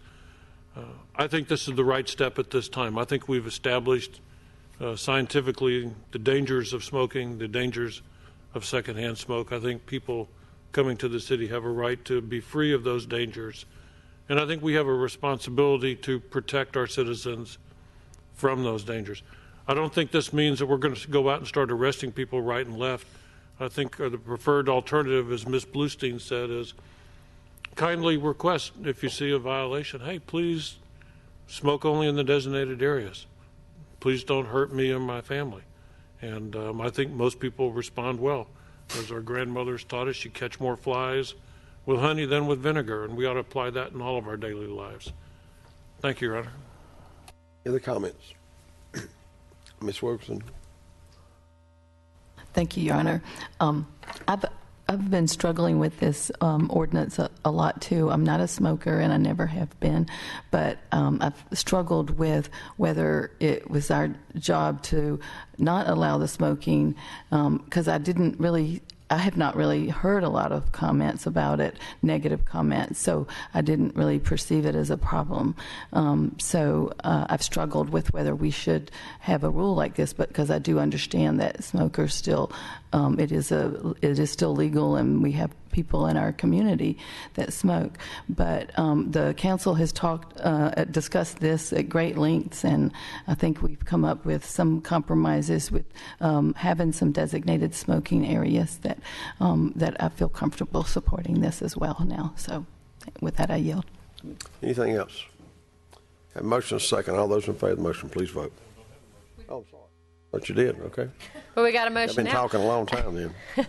At this time, I'd like to move to approve item 6E. This is ordinance 2014-03 to approve the amendment to the City of Smyrna's Code of Ordinance, Chapter 46, entitled Environment, to include Section 46-8, which prohibits smoking within all city-owned facilities and parks properties.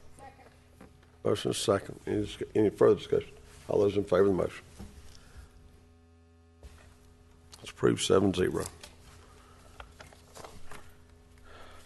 Item F, Resolution 2014-07, authorize a resolution and declaration of taking of 2,419 square feet of temporary construction easement at 2766 Stone Creek Road for the Belmont Hills Sanitary Sewer Rehabilitation Project.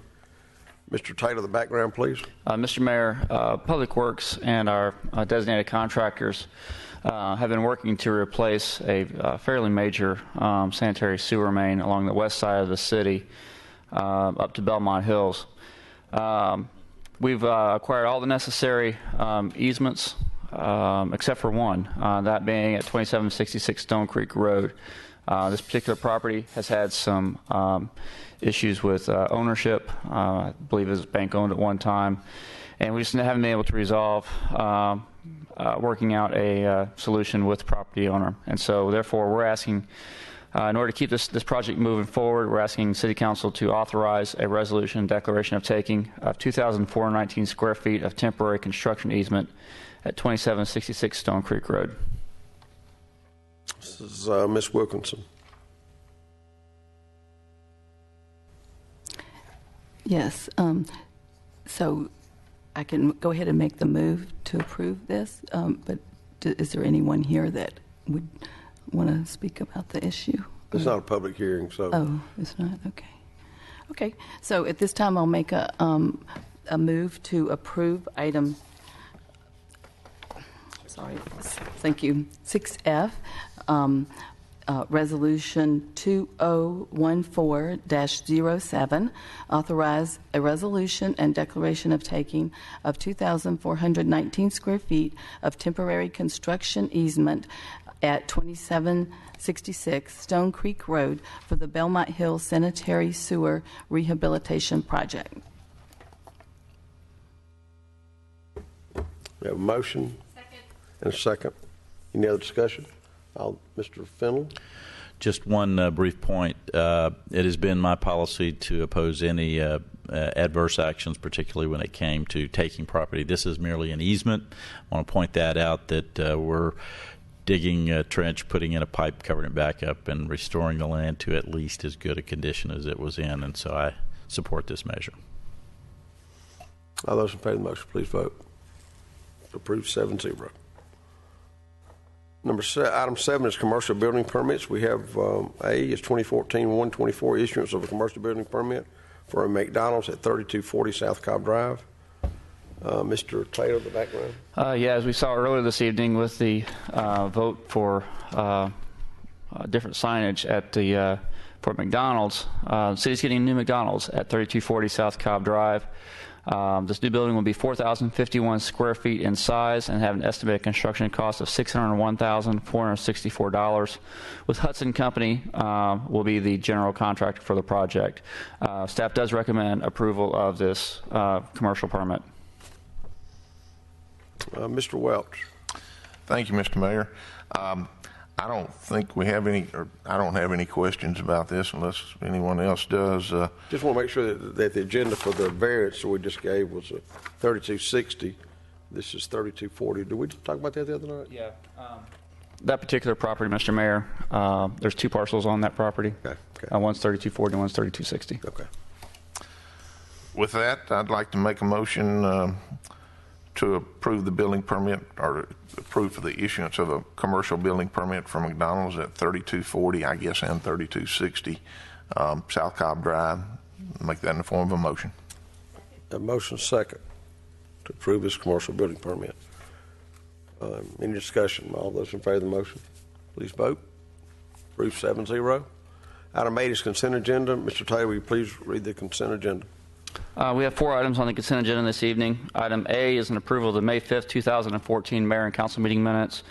Item B is an approval of modification to personnel policy EMP 7-0 relating to overtime and compensatory time, and authorize the mayor to sign any related documents. Item C is to award RFP 14-023, the United Drive project, to the lowest bidder, Lori's Transportation Excavation, for $91,735.02, and authorize the mayor to execute any associated documents. And item D is an approval of a lease agreement between the City of Smyrna and Smyrna Soccer Association for the space located at 2688 Atlanta Road, and authorize the mayor to execute any related documents. Your Honor, I move to approve items 8A, B, and C on the consent agenda. 1 second. Second. Wait a minute. Let me understand what he said. A, B, and C? Okay. Correct. All right, and I got a second from Mr. Fennell. All right, all those in favor of A, B, and C, please vote.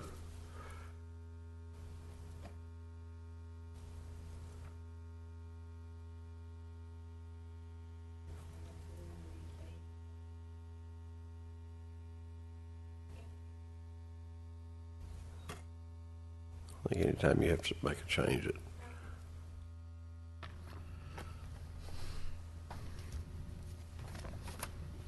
All right, that's approved. All right, I guess we're going to vote on D separately. All right. We hear a motion that item D is approved. I'll second it for discussion. Okay, motion and a second. Is there any discussion? I will, Your Honor, I will say that I do not support this. I think if we're going to lease city space, has nothing to do with who the user would be, but we should go through a bid process and make it available to anybody that might be interested, just to make sure that the process that we use is open and above board and available to anyone and everyone. Hey, you want to give some details on this issue? Yeah, Mr. Mayor. Smyrna Soccer Association, they have just recently hired a full-time director of coaching. And they approached the city asking about available office space at 2688 Atlanta Road. This particular property has been vacant for a number of years. The last known use, well, we had police departments in there for a little while, but the last commercial use was for Seamark Credit Union. This particular lease would be a 2-year lease. The lease provides for termination by either party. The reason for bringing it forward is, feel like it's important for us to work with the soccer association during this time of transition with them, and so that's the reason why staff is bringing it forward. Other leagues, football, baseball, they have a place on their property that Correct. they can store things also. Correct. This would be for storage, office space, meeting space, that kind of thing. Any other comments? Yes, Mr. Mayor. I addressed to Eric. Eric, you said there's a 2-year lease with a clause for termination. Is there a reason stipulated for the termination, or is it? It's for any reason. Historically, the city purchased this building to be able to control some of the frontage along Atlanta Road. At this time, we don't really have any use for that space in terms of future development, but we just want to retain our options. And I have discussed that with representatives from the board, and they're aware of that, and they're okay with that. I really don't have a problem with them leasing the space. I think it's a good use of the property. It helps the association out. They're paying for it. We get rent off of it, and they currently do not have any space anywhere to store things and to have meetings. If we were giving it away, I might have an issue, but we're getting money off of it. Yeah. Ms. Fenton. Mr. Mayor, it's my understanding that there's a $500 per month lease fee. All utilities, maintenance, and the remainder of the custodial duties associated with the building will be maintained by the league, and that at any point in the future, should the league find a suitable other location, or should a proper arrangement be made so that their facility location and housing for their staff could be done nearer to or adjacent or even a part of the fields, they would probably find that more acceptable. And I think this is a good near-term interim solution to get us to the point where that might happen. And I support it. Anything else, Mr.? Okay. All right, we got a motion and a second. Pardon me? Oh, go ahead. It doesn't show it here, but go ahead. Ms. Wilkerson. Well, I don't have a problem with the Smyrna Soccer League renting the space, but I am concerned about the process, and that's something that's very important to me, that we follow a process when we're doing things like this. And I feel like that it should have been more open, like Councilman Lineca just had mentioned. So, as much as I'd like to support it, I think at this time I'm going to have to oppose it because of the process. Thank you. Any other comments? All those in favor of the motion, please vote.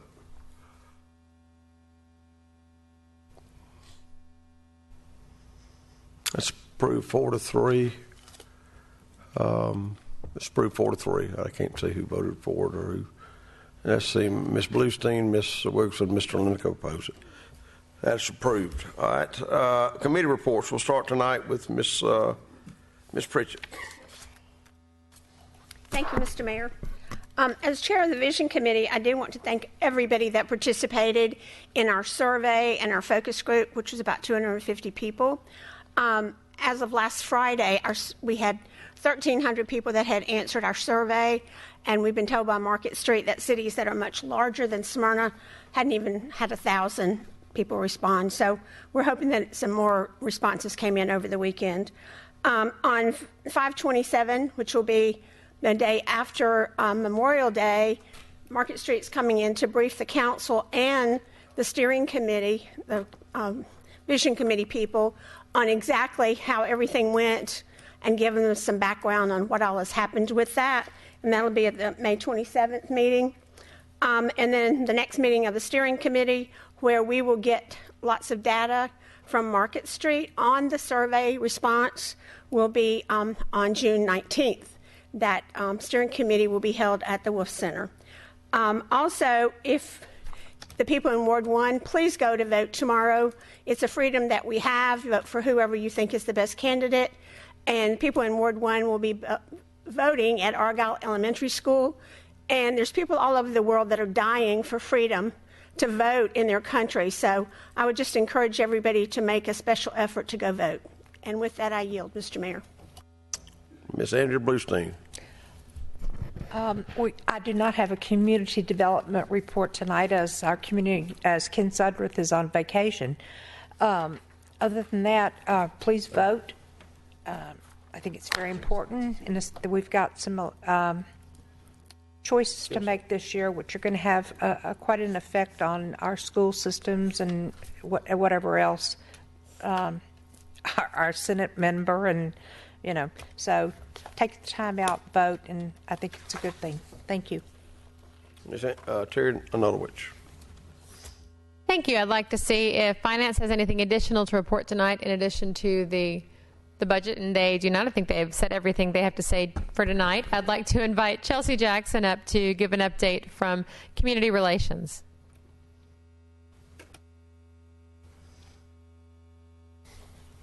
Thank you, Councilwoman Anulowicz. I'm here representing Community Relations tonight in the absence of Community Relations Director Jennifer Bennett. She's under the weather tonight. I have just a few announcements. As you all may know, that Smyrna Food Truck Tuesday started May 6th, and it will continue until September 30th. So tomorrow we have the band Shockwave performing, as well as 14 food trucks that will be there as well. Also, the first summer concert will begin June 7th. The band will be A.J. Gent from 7 to 10 p.m. We'll also have balloonists there, inflatables for the kids, so come out for a family fun event. And also, last but not least, we want to encourage people to follow us on social media. You have our website, smyrnacity.com, as well as follow us on Facebook at Smyrna City of Smyrna, Georgia, government, as well as follow us on Twitter at Smyrna News. And that's all. Who's that first band again? The first band for the summer concert series, A.J. Gent Band. A.J. Gent, that's a real up-and-coming band, I think, that Zach Brown's nurturing or something. Oh, yeah? Yeah. And they'll be there 7 to 10 at the Village Green. Okay. Thank you. Mm-hmm. Thank you very much. Welcome. Thank you. And I'd like to echo Ms. Pritchard, thanking everyone who took the survey. We had a great number of responses, and it's going to be a lot of fun and very interesting to see what everyone had to say. And with that, I yield. Mr. Corky Welch. Thank you, sir. Does Public Works have a report this evening? I see Mr. Scott Stokes heading this way.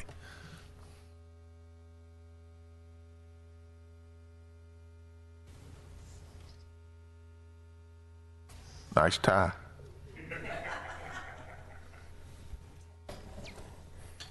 Sitting in the back with the riffraff this time. Make sure they behaved, and they did behave back there this time. A few items, just updates. Concord Road project. It's slowed down a little bit because of a couple utility companies that are slow at moving their utility off of some poles out there. But CW is trying to find some work to do until those utilities are moved. They're concentrating right now at King Springs and Concord Road intersection. The intersection gets raised a pretty good bit, so they're working at that intersection at this time. Ward Street SPLOST project, the road digest, or the lane reduction. That project's actually finished. The contractor's working on punch list items. Probably at the end of this month, we've got 2 bids.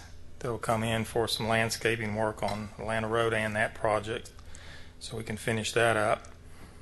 Belmont Hills Outfall Sewer, little bit, as discussed a little bit tonight, that project's probably about 15% complete. Contractor's currently working on the line length from Old Concord to South Cobb Drive, which kind of parallels Ascade Drive. Spring Road pedestrian bridge at Argyle School. Contractor has mobilized out there. He's doing some pressure washing of the bridge in order to do the tuck pointing of the bridge, repairs to some cracks, nothing, just superficial repairs, joint replacements and repairs. So that's he's actually mobilized and done a little bit of cleaning up work. We did do our SPLOST 2011 SPLOST called for some bridge repairs and bridge assessments. Our contractors completed the bridge assessments in the city. We've identified several that required just some minor repairs, tuck pointing, things like that, and then we've got 2 bridges we're going to analyze for maybe total replacement in the near future. And that's it. Scott, what's the completion date for Atlanta Road? Did you mention that? Atlanta Road, which one? The one where we're... Median? Yeah. We've started... we started removing some of the... We've got one median. There's 3 medians on the road. We've got 1 left. We've started removing the asphalt in the median so we can start pouring curb. Completion, I hope by the end of June. Yeah, because initially it was like February, what? Yeah, initially it was February, but the winter weather kind of held us up, and a few delays here and there. Okay, good deal. Any other questions? When are you coming back to visit us on Campbell Road again? To finish? What am I finishing? No. The turn lane going into Vinings Point. Was it Vinings Point? What is that subdivision? Yeah, Vinings Point. Vinings Point. That was never done, and then... Well, we didn't repave part of the deacceleration lane because it didn't need it. It doesn't look like it. Well, there's nothing... You did turn outbound, but not... Well, we did a pipe replacement on the acceleration lane because we had to do a cut through there. That's why we did that, but the deacceleration lane, there's nothing wrong with the pavement. Oh, okay. Other than it's gray and not black, there's nothing wrong with the pavement. Well, yeah, but you stopped there at the curve too and didn't go all the way down to Spring Road. I hear about this. Trust me. Well, that pavement didn't warrant replacement either. We're trying to be fiscal with the money, but it didn't warrant replacement. Okay. Thank you. All right. Thank you, Scott. I don't see Ann Kirk or Virginia. With that, Mr. Mayor, I would like to say to the citizens out here that are in the audience and watching on Charter Cable as well, if you have any questions about the budget, go online and look and send me an email, call me. I may not know the answer, but I know who to go to and find out. So if there's any questions out there, this is your chance. Just give me a call. We'll try to get those questions answered for you. With that, Mr. Mayor, I yield. Ms. Susan Wilkinson. Thank you. At this time, I'd like to call Steve Ciaccio to give us a report on the Parks and Recreation.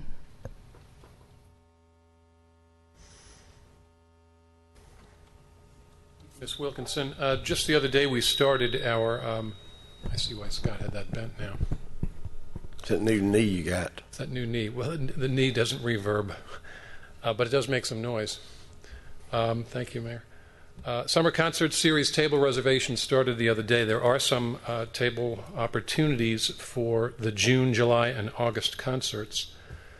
The table reservation fee for June and July is $30 per table for residents and $40 per table for non-residents. That is a table that is 48 inches across, 6 chairs per table, and we limit those to 2 tables per party per concert. Please call 678-631-5541. Those tables can be purchased down at the Wolf Center. Some summer activities for parents to consider for their kids this upcoming summer. Of course, summer day camp, gymnastics camp, math and music makers camp, Tolleson tennis camp, Abracadoodle Anime Camp, Playwell Technologies Lego Camp, that's pre-engineering fundamentals for kids, a number of pottery camps, and some others. Tolleson Park Pool opens up this upcoming Saturday, May 24. Great opportunity over there on King Springs Road. Daily admission is $3, patrons 16 and younger, and $5 for adults. You can purchase pool passes, which would discount you over the course of the pool season. Purchase pool passes at the Smyrna Community Center Monday through Friday, 8 a.m. to 10 p.m. That is most of the hours we have at the Community Center during the course of the week, Monday through Friday. Swim lessons registration.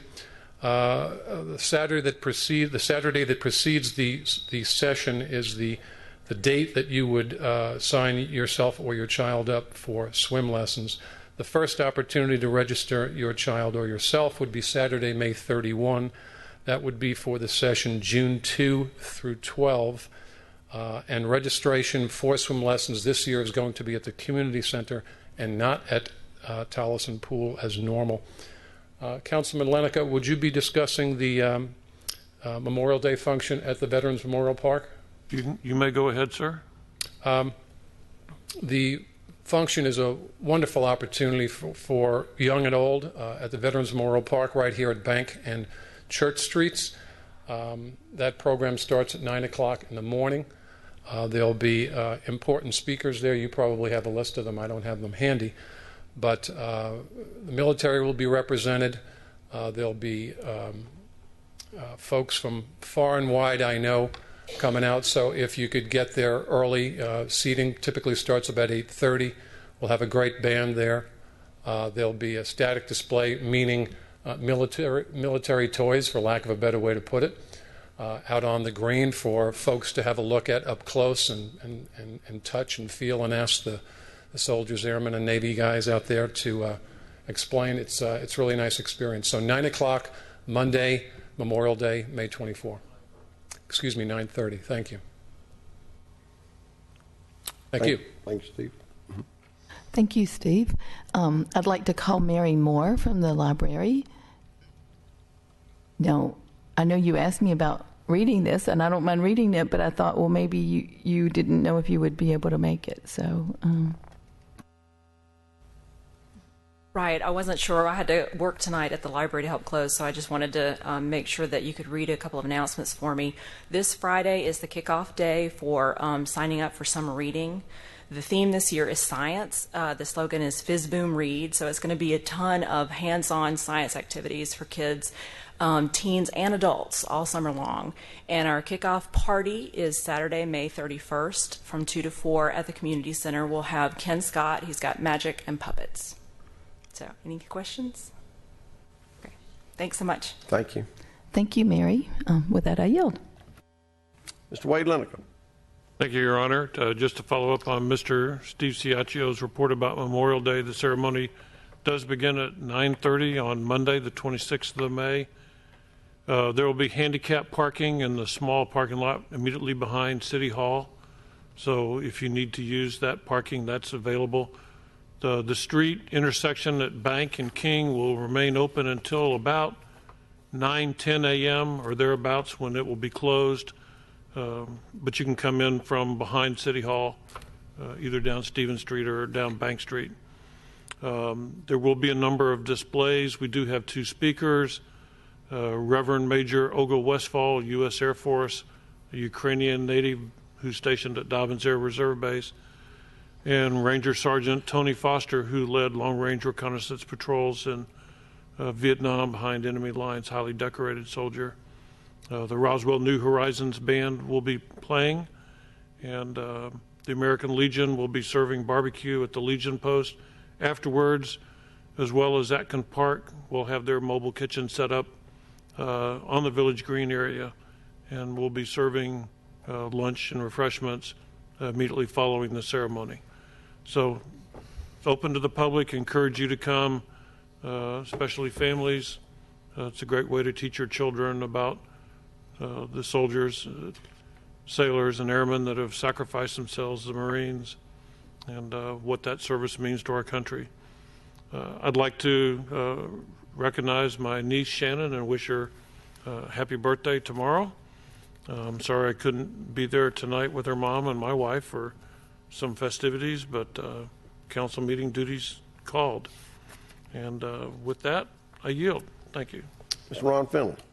Thank you, Mr. Mayor. Chief Day and Chief Akery, I think I know Chief Day is out of town today, and Chief Akery gave you a little report. We'll hear more from them next month. But Chief Lee is here from the police department. I want to give him an opportunity to come and address a couple of matters. While he's coming, I want to recognize the Smyrna Little League for a successful season, concluded with closing ceremonies this weekend. Jim Delmer and his Braves won the gold championship for the Little Leagues, and my son's Cubs won the silver championship, so I was proud of those. Chief. Thank you. What I want to first address is a recent incident that we've had at Campbell High School. If you drove by there today, chances are you saw a lot of Smyrna police cars. We received some intelligence that there's a possibility that some people were going to be arriving there armed with handguns. And, we have to take those kind of threats seriously, especially in this day and time. And, the safety and security of the students obviously is first and foremost. So we worked with the Cobb County Campus Police, and we augmented their personnel by supplying it with highly trained Smyrna police officers. There's 2 more days left of the school season, and they're only half days, and we will be having Smyrna police officers assigned to the Campbell High School for the rest of this week to make sure that everything goes smooth and nobody gets hurt.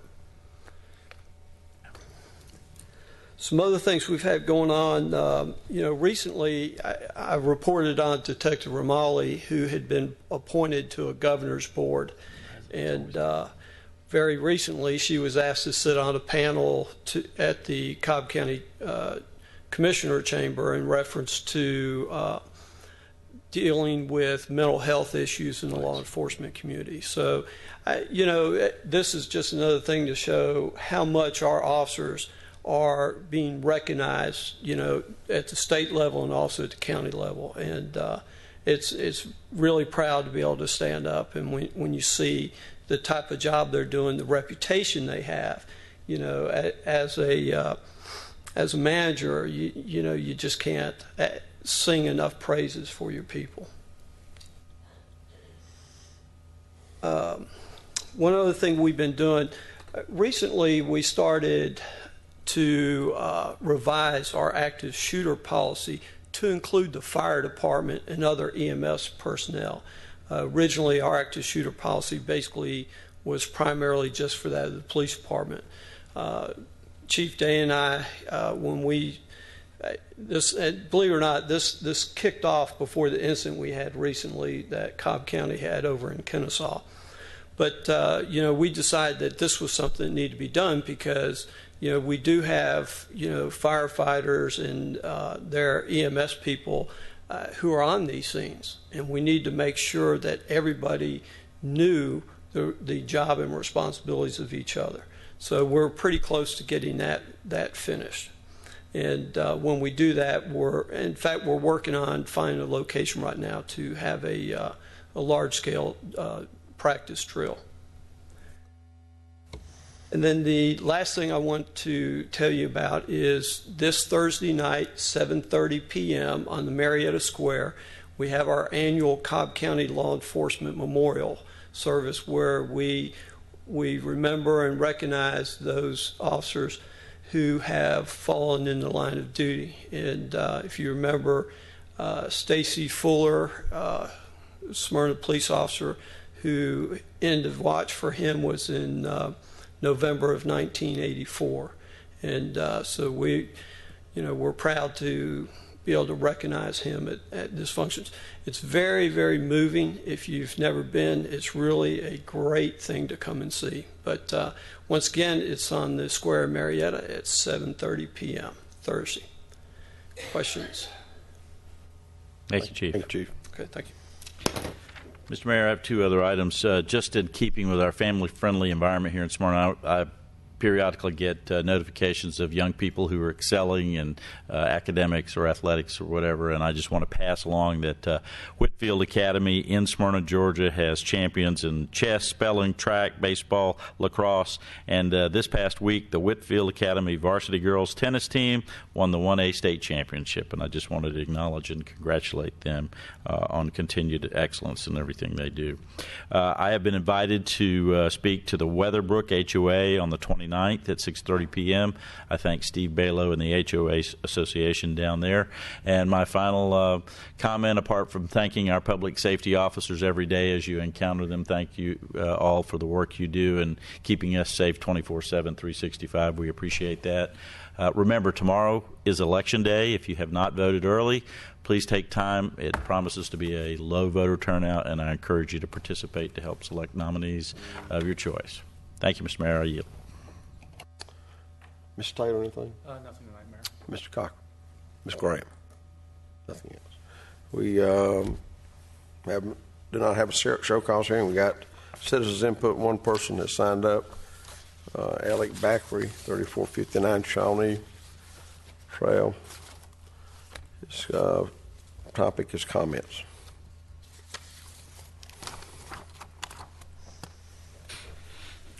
My first comment is after looking at Concord Road, looking at the sidewalks and curbs, we were led to the impression that there was going to be improvements on the through traffic on Concord Road continuing over to Spring.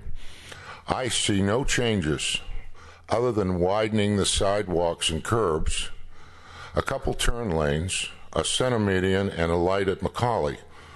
This price tag of over $20 million, I see the city that shouldn't have bought some of the businesses, they could have stayed open.